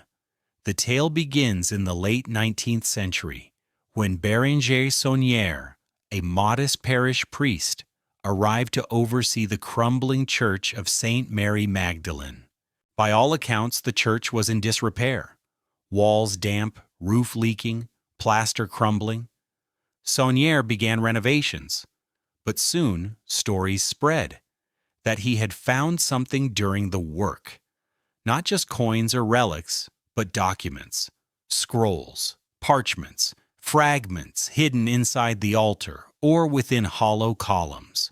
One version claims he discovered 4 parchments, written in strange Latin, filled with genealogies and coded lines. Another whispers of a small bundle of papers tied with red ribbon, tucked inside a carved wooden tube. Whatever their nature, Saunière's fortunes changed swiftly after their discovery. The poor priest began spending sums far beyond his station, renovating not only the church, but building gardens, a villa, a tower, filling them with books and curiosities. Where the money came from, no one could explain. Mainstream historians argue that Saunière funded his projects through less mystical means, selling masses, receiving donations, dabbling in schemes. Yet the rumors persist. For if all he found were coins, why did he spend lavishly yet guard certain objects with secrecy? Why did visitors report symbols of lilies, twin trees, and kings veiled in silence, carved into the very renovations? Fringe interpreters tie Saunière's find to the same hidden stream we have traced. The parchments, they claim, contain genealogies linking Merovingians to later dynasties, even to sacred bloodlines Rome wished suppressed. Saunière, whether by chance or design, stumbled upon the thread, and with it came both wealth and danger. The legends multiply. Some speak of treasure smuggled from the temple by fleeing Templars, hidden in the hills around Rennes-le-Château. Others suggest that Saunière was paid hush money by Rome itself, bribed to maintain silence after uncovering something too destabilizing to reveal. In either case, the priest's sudden wealth becomes not just a curiosity, but a symptom of buried memory resurfacing. Imagine the church at night, Saunière alone, holding a flickering candle. He kneels at the altar, prying open a hollow column. Inside, wrapped in waxed cloth, a scroll waits. He unrolls it, and strange Latin letters shimmer in the candlelight. They speak of kings erased, of a vessel sealed, of a bloodline that flows still. His hands tremble. Outside, the wind rattles the shutters, carrying whispers through the village. Mainstream accounts, again, temper the tale. They note that most of Saunière's supposed parchments were later inventions of 20th century hoaxers, designed to draw tourists and seekers. Yet the persistence of the story suggests a deeper hunger, for people wanted to believe that a forgotten village could hide a truth so vast that it shook kings. Fringe versions add still more layers. They describe how Saunière decorated his church with odd symbols, demons holding fonts of holy water, inscriptions about terrible secrets, statues of Magdalene gazing into the void. For those who see patterns, these decorations are not eccentricities, but codes, signaling his awareness of a hidden bloodline, a forbidden legacy. The motif of lilies returns here too. Local tales say that in the gardens Saunière built, he planted red lilies, their petals trembling in the wind. Visitors whispered that these lilies were not mere flowers, but emblems of the bloodline, the fleur-de-lis reborn, fragile yet defiant. What Saunière truly found, no one can prove. But the silence surrounding him feels familiar. Records of his finances were muddled, his correspondence incomplete. He died abruptly in 1917, refusing the sacraments, carrying his secret to the grave. His villa crumbled, his tower fell into ruin. Yet the story of Rennes-le-Château only grew stronger, echoing across Europe, fueling novels, pilgrimages, conspiracies. Close your eyes and hear the whispers. The village at night, wind sighing through the trees. In the church, shadows stretch long. Somewhere in the walls, a scroll waits, its ink fading yet alive. The treasure is not gold, not jewels, but memory. And like all memory in this tale, it is dangerous. Mainstream historians sigh at the embellishments. They remind us that Rennes-le-Château was poor, that Saunière was eccentric, but not mystical. Yet even they cannot deny that something in this village stirred imaginations like few other places. The story continues because silence continues, because absence invites invention, and invention becomes its own form of truth. The treasure of Rennes-le-Château, then, is not what was found, but what was not explained. A priest enriched by unknown means, parchments that may or may not have existed, symbols carved in stone that hint at hidden lines. Whether real or imagined, these fragments join the pattern. Another chest, another vessel, another sealed story. And from the whispers of Rennes, the trail leads further, toward a map said to have been drawn with symbols, guiding seekers not to gold, but to something greater. A crown not made of metal, but of memory. The map of Opal, where treasure becomes metaphor, and where the true inheritance is not wealth, but lineage. The whispers of Rennes-le-Château ripple outward like circles on water. From the village church, with its secret parchments and trembling lilies, seekers turn their eyes to the hills and valleys around. And among the many legends that cluster in the south of France, one stands out. A map, linked to the region of Opal, a map said to point toward treasure. But as with all our fragments, the treasure is not what it first appears to be. The Opal map is not a single document, but a family of drawings, sketches, and coded diagrams that surface in various accounts from the 17th to 19th centuries. Some are crude ink drawings of hills and rivers, marked with crosses and circles. Others are elaborate, filled with Latin phrases, stars, and strange geometries. All share one quality: they do not seem to lead to gold, at least not in the way treasure maps of adventure tales promise. Mainstream historians argue that such maps were fabrications, part of the romantic obsession with lost Templar gold, or Cathar hoards. Villagers, antiquarians, even con men produced them to lure seekers and investors. Yet within the symbols of the Opal maps, fringe interpreters detect something subtler. The markers, 2 trees, a lily, a crowned head drawn faintly in ink, seem less like directions to chests and more like symbols of inheritance. The maps, they say, are allegories, guiding the reader not to metal but to memory. One Opal diagram, reproduced in a 19th century notebook, shows a hill with a crown drawn above it, but no indication of buried treasure. Beneath, in shaky Latin, the words read, "Non aurum sed regnum," not gold, but kingship. Another sketch shows 2 rivers meeting, with a tree drawn on each bank. Between them, a star. No explanation is given.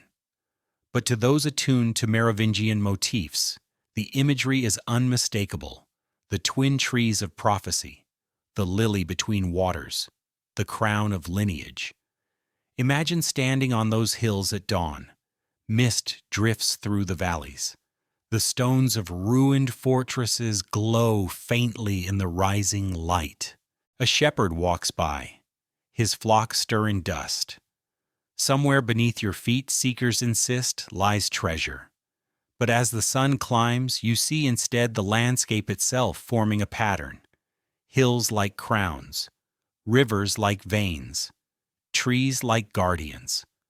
The treasure is not below, but all around. A map of memory, drawn not on parchment, but on the earth itself. Mainstream voices caution against reading too much into such maps. Symbolism was common in devotional art and folk drawings.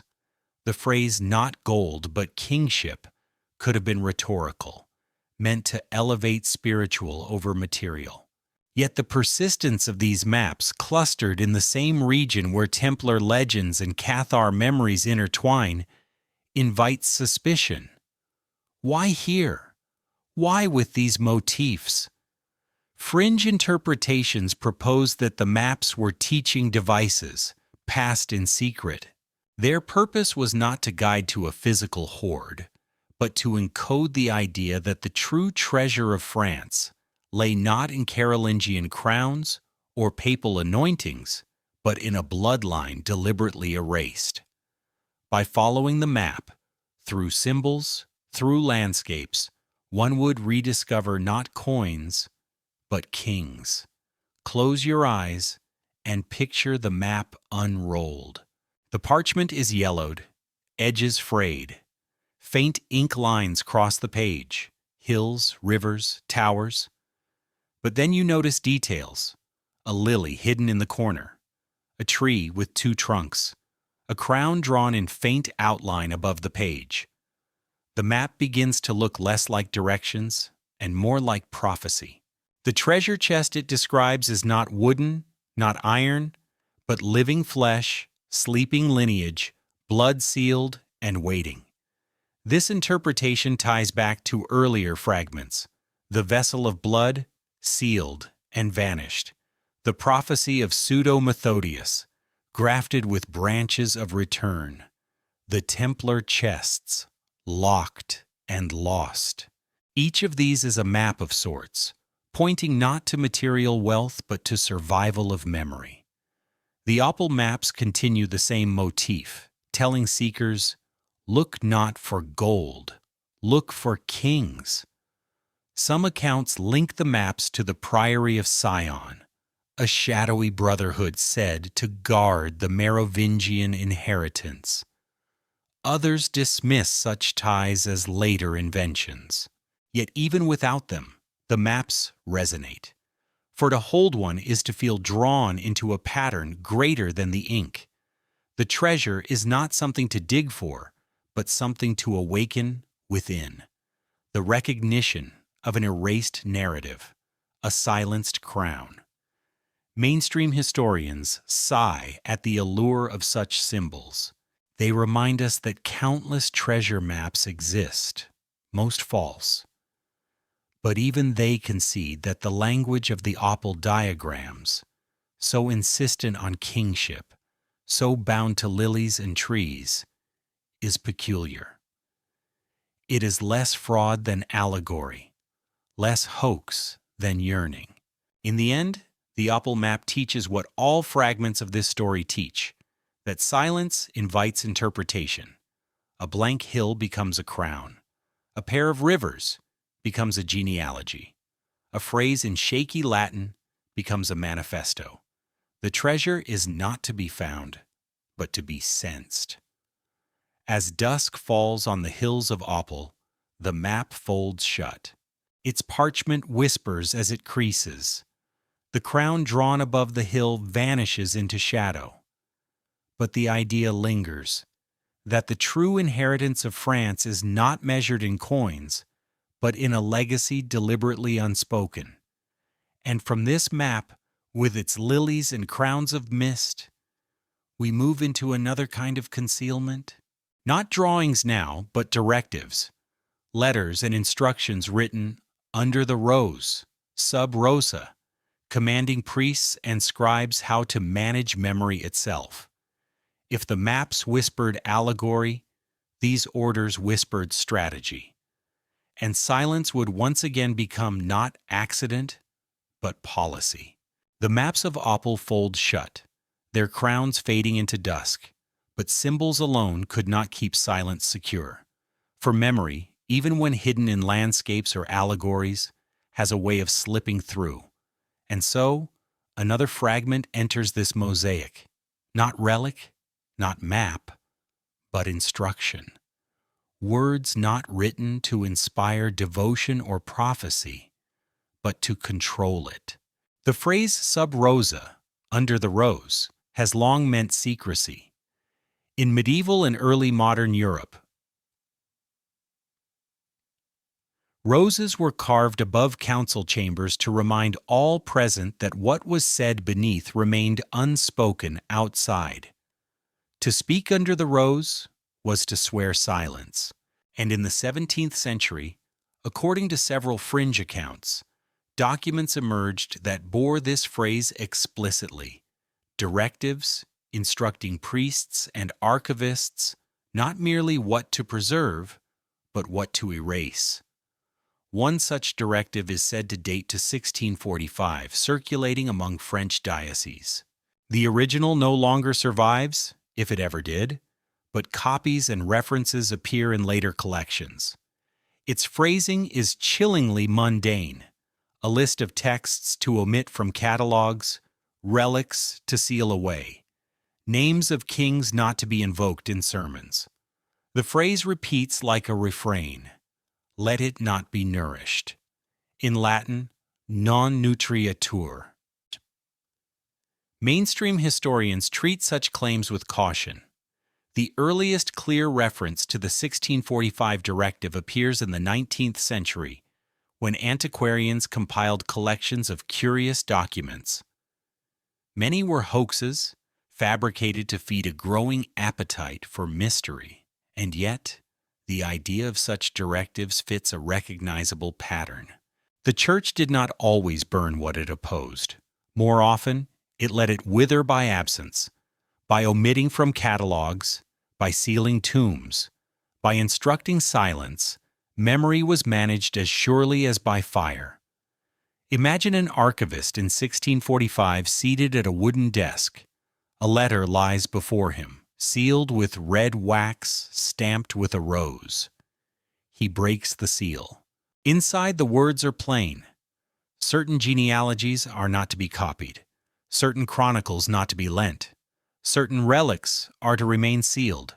Non nutriatur, do not nourish. He sighs, dips his quill, and records the instruction. Then he closes the drawer, presses the letter beneath other papers. The rose carved on the wax fades into dust, but the silence it commands grows strong.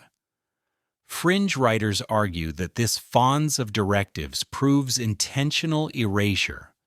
They see in the phrase non nutriatur the echo of earlier silences: the Book of Kings omitted, Dagobert's sainthood denied, the blood vessel seized. To starve memory, not by flame, but by neglect, was Rome's most effective strategy. By the 17th century, when Europe swirled with heresies and secret societies, the Church may have feared not just open dissent, but resurgent whispers of the Merovingian line. Mainstream voices counter that such claims rely on late evidence. The Church certainly censored, but evidence of a coordinated fons M remains tenuous. Yet even they admit the method rings true. Libraries are shaped as much by what they exclude as by what they include. Memory is curated, and when omissions follow patterns, always silencing the same line, the same relics, the same kings, one begins to suspect design. Close your eyes and picture the rose itself. Its petals fall, one by one, onto parchment. Each petal covers a name, a phrase, a lineage. Soon the page appears clean, unmarked. But beneath the petals, the words still exist. Silence does not destroy, it conceals. And concealment itself becomes a kind of directive, an archive of absence. Some accounts speak of an actual archive, whispered as Fons M, a collection of suppressed files maintained in the Vatican. Within it, they say, lie the sealed directives, each marked with a rose or a star, each repeating the refrain, non nutriator. Priests instructed to manage memory in their parishes, not by confrontation, but by neglect, by omission, by silence. The rose, once symbol of secrecy, became symbol of starvation. Memory starved until it faded from public speech. Yet silence never wholly succeeds. For each omission leaves a trace, each sealed drawer leaves a question. The directives themselves, if they existed, became seeds of the very curiosity they sought to prevent. The phrase sub rosa travels onward, appearing in Masonic lodges, in Hermetic texts, in whispered societies. To speak under the rose is no longer to forget, but to remember differently, to keep alive what cannot be spoken aloud. Mainstream scholars remind us that absence invites projection. The so-called 1645 directive could be invention, retrofitted into the pattern we expect. And yet, its resonance with what came before makes it believable, even necessary. The omission is too consistent to be random. The rose keeps falling on the same names, the same bloodline, the same silent kings. Imagine again the archivist's drawer, closed in the dim light. Papers rest within, sealed, ignored. Dust gathers. Outside, the world continues. Wars, revolutions, reforms. But the drawer remains, its silence undisturbed, until someone, centuries later, wonders why certain names never appear, why certain relics are always missing, why certain kings are remembered only in whispers. The rose has done its work. And so the directive itself becomes another fragment in our mosaic. Not relic, not prophecy, not map, but silence institutionalized, strategy formalized. Where once silence was accident, now it is policy. And from that silence springs the next speculation, the most daring of all, that the Merovingian line was not only royal, not only sacred, but divine. That the bloodline Rome feared was not merely of kings, but of Christ himself. The roses of secrecy fall petal by petal, until silence itself feels heavy. Yet even silence cannot prevent imagination from flowing into its gaps. From omission and directive arises the boldest speculation of all, that the bloodline Rome feared was not merely royal, but divine. That the Merovingians were heirs not only to Frankish kingship, but to the very blood of Christ. The hypothesis of Christ's bloodline emerges in fragments across centuries. Medieval whispers link the long-haired kings to sanctity beyond mere baptism. Later legends, particularly from the Renaissance onward, suggest that their origins carried a sacred element Rome could not admit. By the 19th and 20th centuries, esoteric writers would crystallize the idea into provocative claims that Jesus, united with Mary Magdalene, left descendants, that these descendants crossed into Gaul, and that from them sprang the Merovingian line. Mainstream historians are clear. No evidence substantiates this. The earliest sources on the Merovingians, Gregory of Tours, Fredegar, the Liber Historiae Francorum, speak of semi-mythical origins involving a sea creature, but never Christ. The hypothesis of divine blood arises only in much later centuries, shaped by Romanticism, occult revival, and a hunger to imagine hidden continuity. Yet its persistence is striking. Why would generations keep returning to the possibility unless some pattern of silence invited it? Fringe interpreters build their case on converging motifs. The Merovingians' association with the sea, through the legend of Merovec's conception by a mysterious aquatic being, becomes allegory for a sacred union, water as baptism, the sea as womb of divine mystery. Their refusal to cut their hair, treated as sacramental, is reinterpreted as sign of priestly consecration. Their relics, repeatedly seized or suppressed, are framed as evidence of their dangerous sanctity.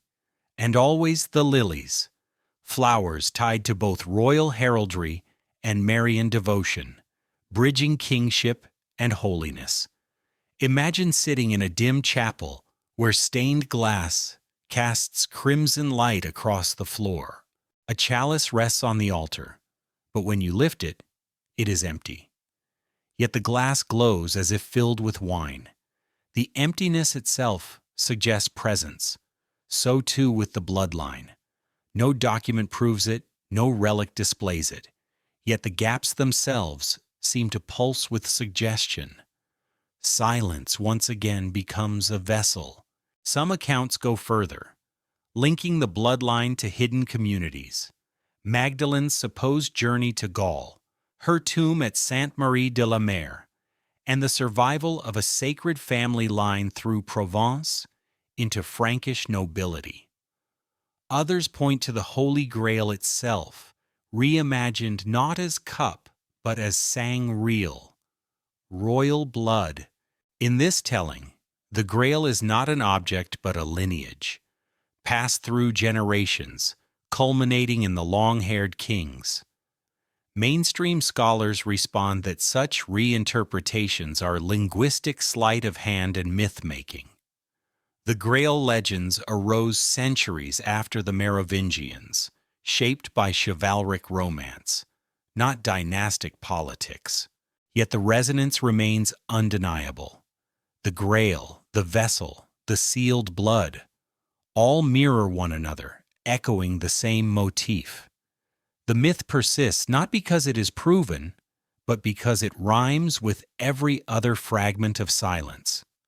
Close your eyes and picture the river of time. Along its banks stand kings, prophets, scribes. The river carries relics, books, prophecies. Some fall in, vanish beneath the current. Yet beneath the surface runs a deeper stream, hidden from sight, carrying what cannot be spoken.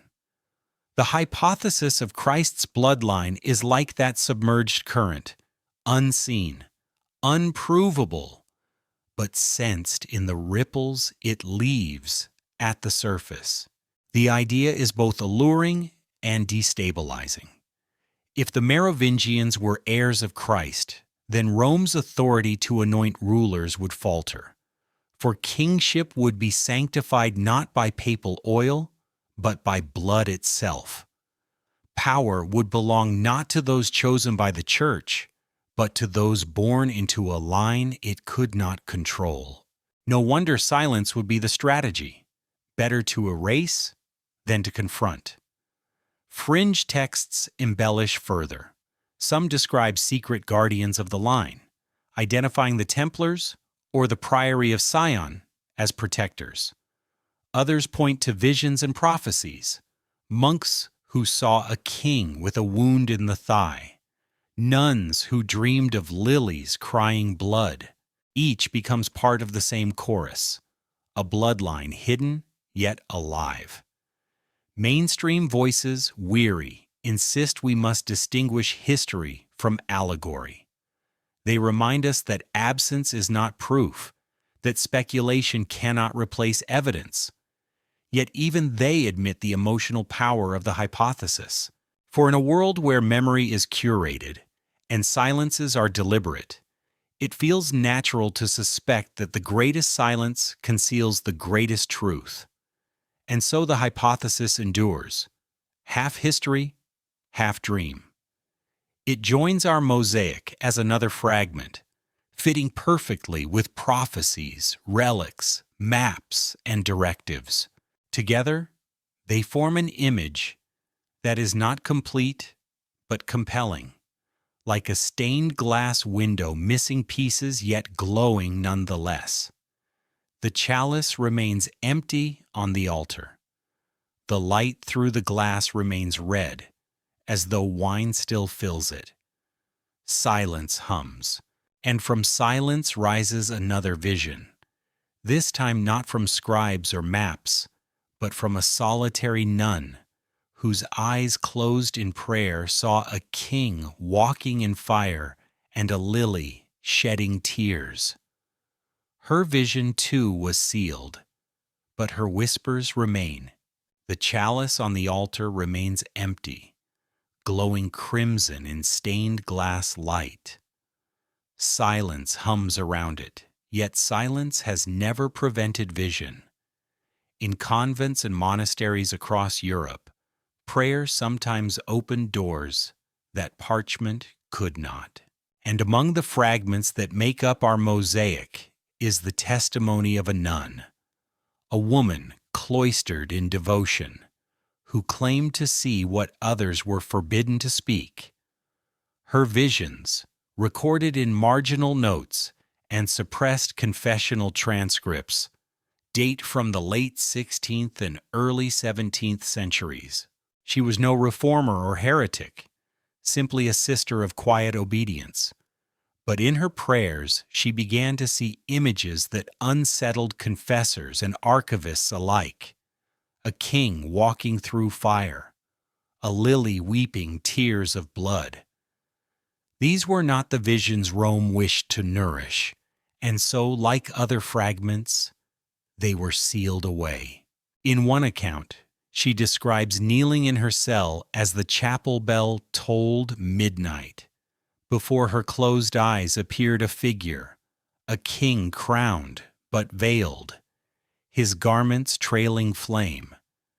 He stepped through fire unburned, but from his thigh poured blood, staining the floor. Behind him grew a field of lilies, their petals turning red as they bent and dripped with tears. The nun awoke trembling, convinced she had glimpsed a mystery too large for words.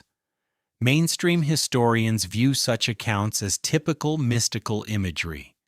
Early modern Europe abounded with visions of bleeding saints, burning kings, and symbolic flora. They interpret the nun's vision as allegory for political turmoil, the wars of religion, the burning of martyrs, the suffering of France. Yet even they note the peculiar convergence of motifs: the wounded king, the veiled crown, the lilies bleeding. These belong to the same symbolic lexicon that has haunted the Merovingian narrative for centuries. Fringe interpreters read more. To them, the nun's king is none other than the fisher king of legend, wounded in the thigh, awaiting healing. The lilies weeping blood signify the suppressed bloodline, crying for recognition. The fire through which the king walks represents history's furnace, heiress of persecution and silence, yet he endures, veiled but alive. In this reading, the vision is prophecy disguised as dream, another encrypted reminder that memory cannot be erased. Close your eyes and imagine the convent itself. The stone walls are damp with centuries of breath and prayer. The corridors echo with whispered chants. In one small cell, a woman kneels, her rosary slipping through her fingers.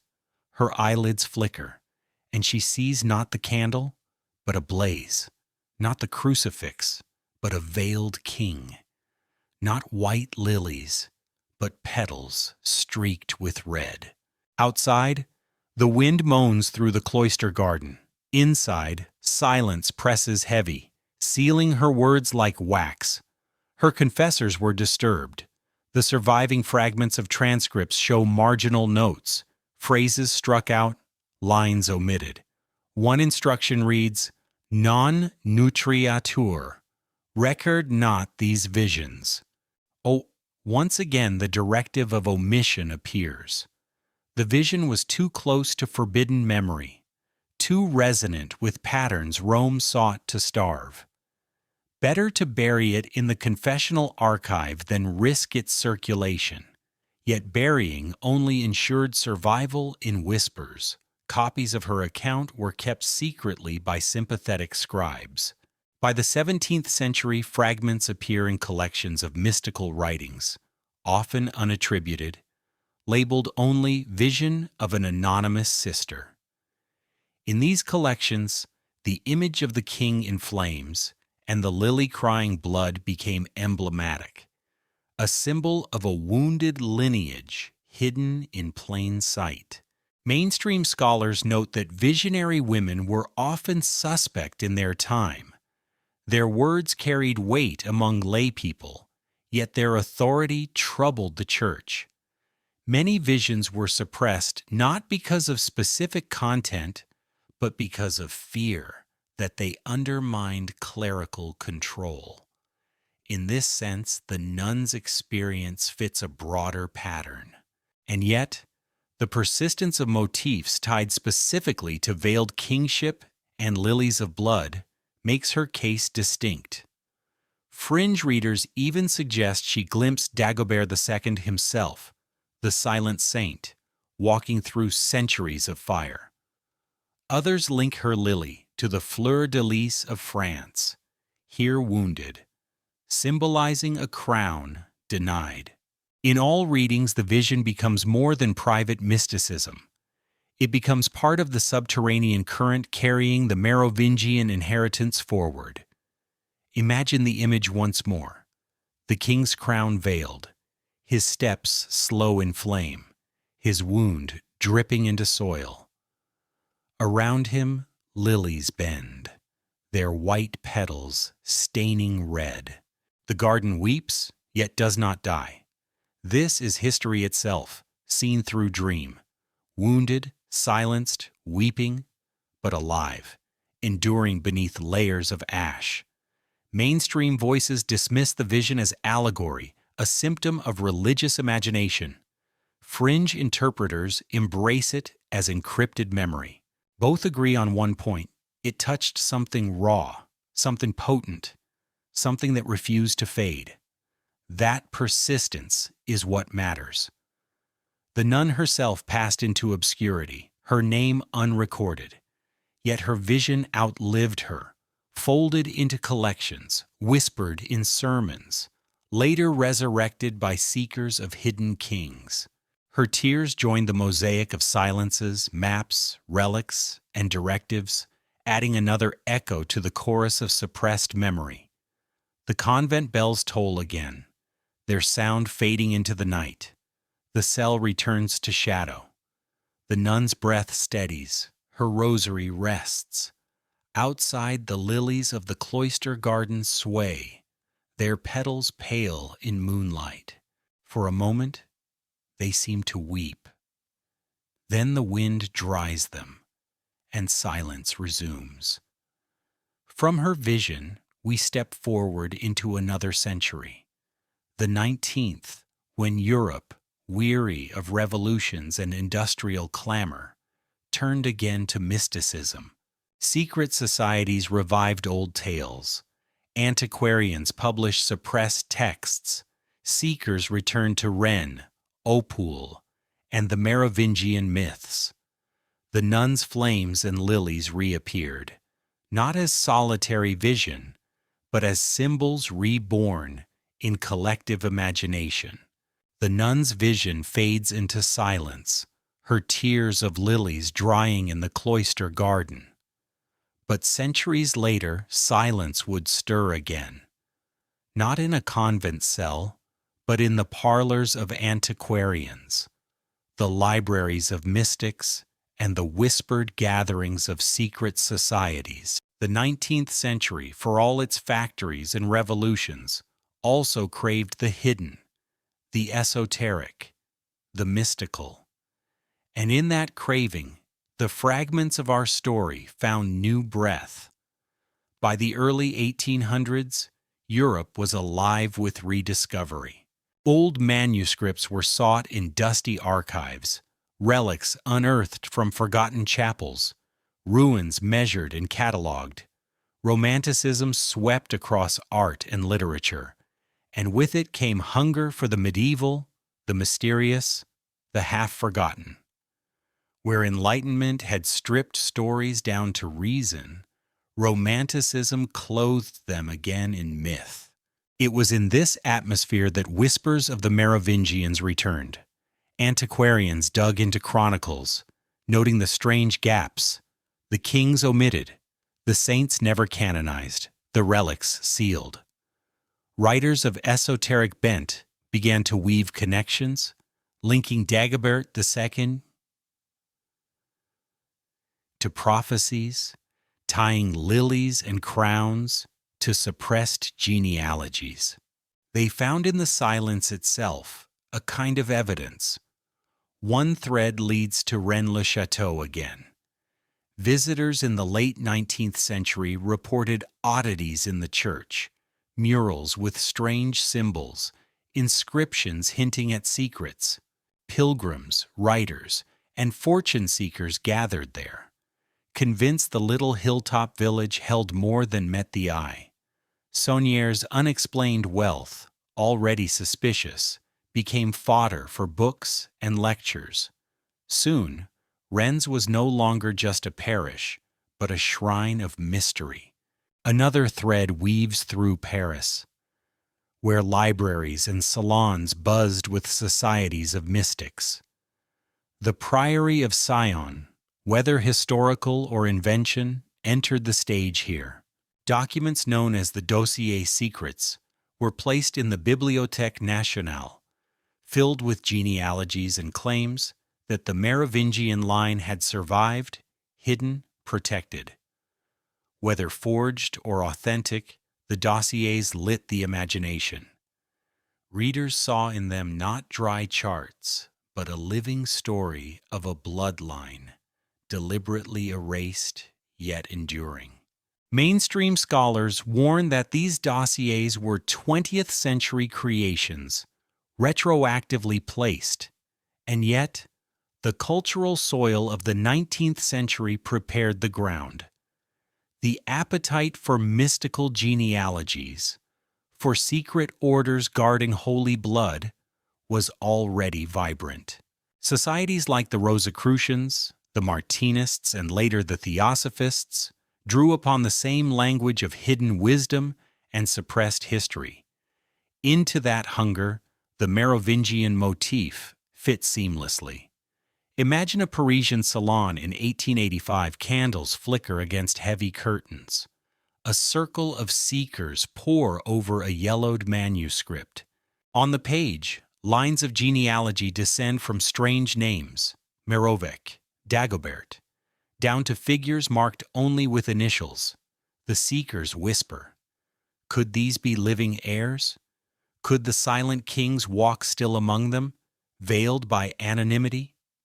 The firelight trembles, shadows stretch across the wall, and outside the wind hums over the Seine. Meanwhile, in the south, excavation fever spread. Antiquarians and treasure hunters roamed the ruins of abbeys and chapels.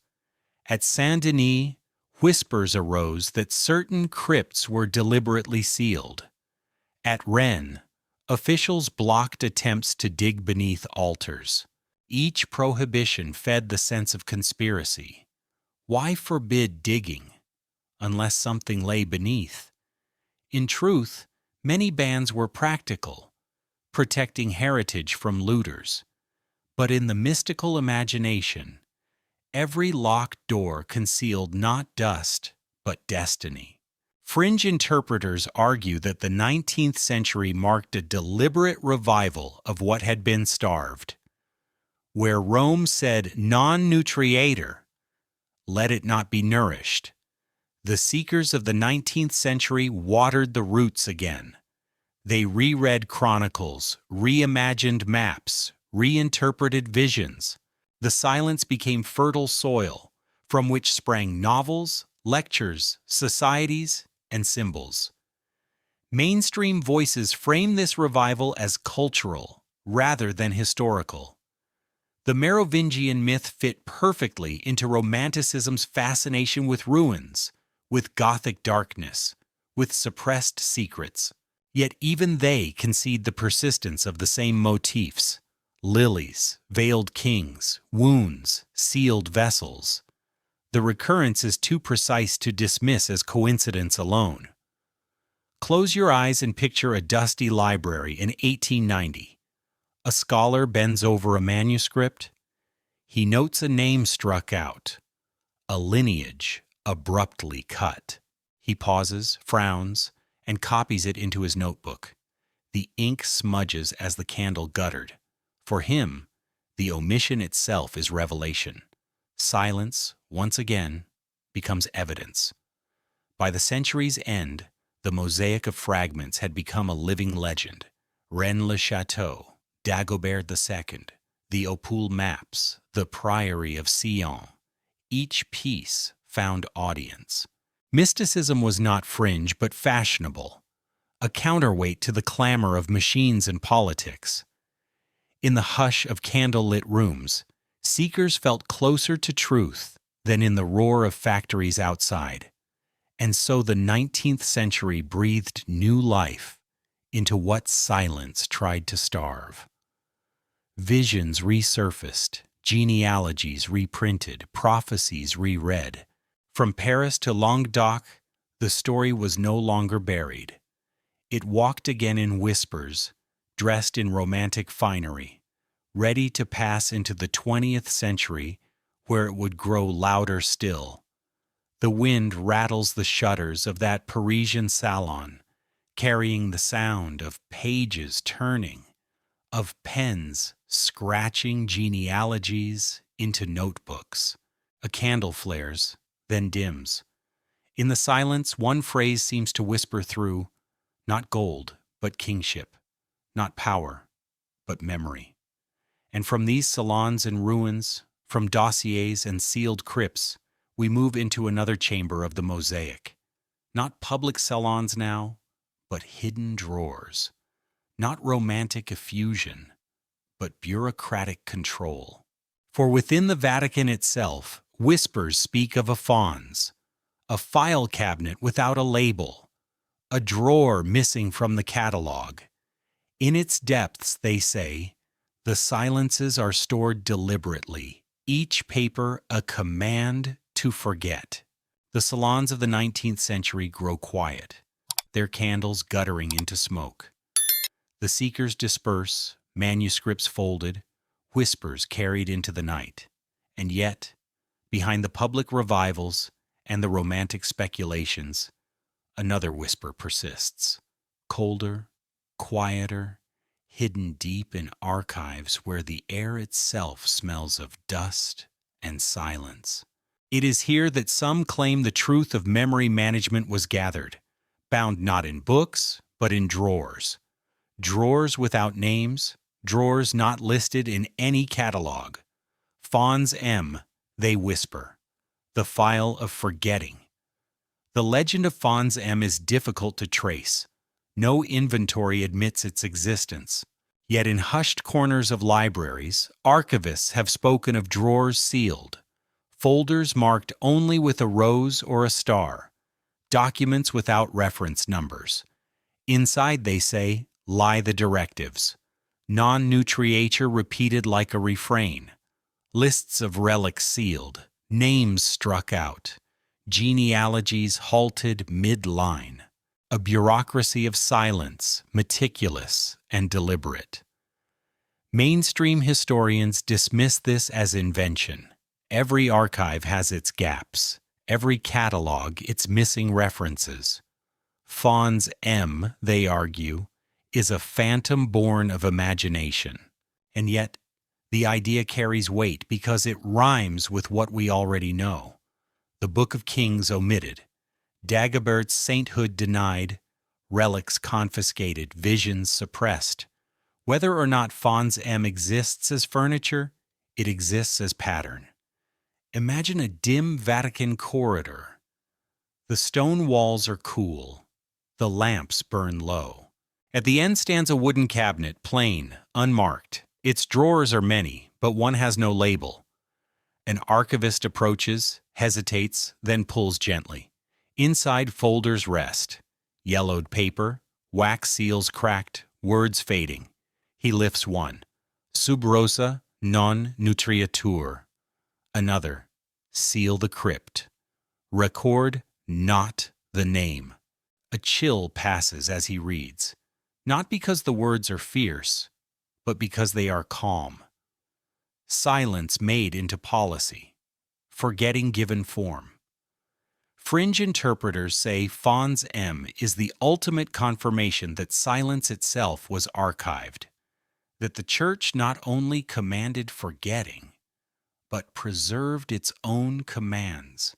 To them, Fons M is proof that erasure was never careless, always intentional. The rose stamped on the directives is not only symbol of secrecy, but of starvation, history deliberately unfed until it faded. Mainstream voices shrug, yet admit the metaphor has power. For in truth, every archive has its Fons M, the drawer that does not appear, the file that is not indexed. Memory is always curated. Silence is always part of the record. Fons M, whether physical or imagined, stands as emblem of that truth. Close your eyes and picture the drawer itself. Its wood is dark with age. The handle is cold beneath your fingers. As it opens, a faint sigh escapes, as if the paper within remembers being read. Dust motes rise, swirling in a shaft of light. You turn the pages, and silence stares back. Names cut short, dates missing, lines of genealogy halted mid-sentence. The omissions speak louder than words. And so Fons M becomes the final fragment in our mosaic. Not a relic, not a vision, not a map, but a void. The silence that is threaded through every chapter finds its home here. The book of kings that vanished, the blood vessel that disappeared, the nun's visions that were sealed, all gather into this drawer, folded into absence. Yet absence is not emptiness. Like the chalice that glows though unfilled, the drawer hums with presence. For what is omitted does not vanish. It lingers, pressing at the edges of memory, demanding recognition. Fons M does not destroy history. It ensures history will always be pursued, always half-glimpsed, always alive in curiosity. Now the story slows. The archivist closes the drawer. The papers rest once more in darkness. The rose stamped on their seals is faint, its petals curling into shadow. The dust settles. The corridor grows still. Outside, the night deepens. The city sleeps. And so too may you. For the mosaic of silences, visions, relics, and prophecies has drawn to its quiet conclusion. The kings walk still in whispers. The lilies bend but do not break. The wound of memory bleeds faintly, enough to remind, never enough to fade. Fons M is not the end, but the pause, the breath between one question and the next. Imagine the sound of a river beyond the archive walls. It flows endlessly, carrying silt, carrying fragments, carrying the whispers of all that was omitted. Stars reflect on its surface, trembling like script half erased. The river flows on, even as drawers close and candles die. Memory is water. Silence cannot stop it. The candle beside the archivist flickers low. Its wax pools, its flame softens. Shadows stretch and dissolve. One by one, the petals of silence fall. One by one, the echoes fade. And yet, in the ashes of time, memory stirs. The trodden soil remembers footsteps. The sealed tomb remembers prayers. The forgotten drawer remembers names. And so, as sleep draws near, let silence cradle you. Let the sound of the hidden river carry you. Let the petals of the rose fall gently, one after another, until the page is still, until the night is calm. For history has whispered enough for now. The kings are veiled, the lilies at rest. Fons M closes softly, and you too may rest, carried by silence, guarded by memory, lulled by the gentle truth that even forgotten things endure.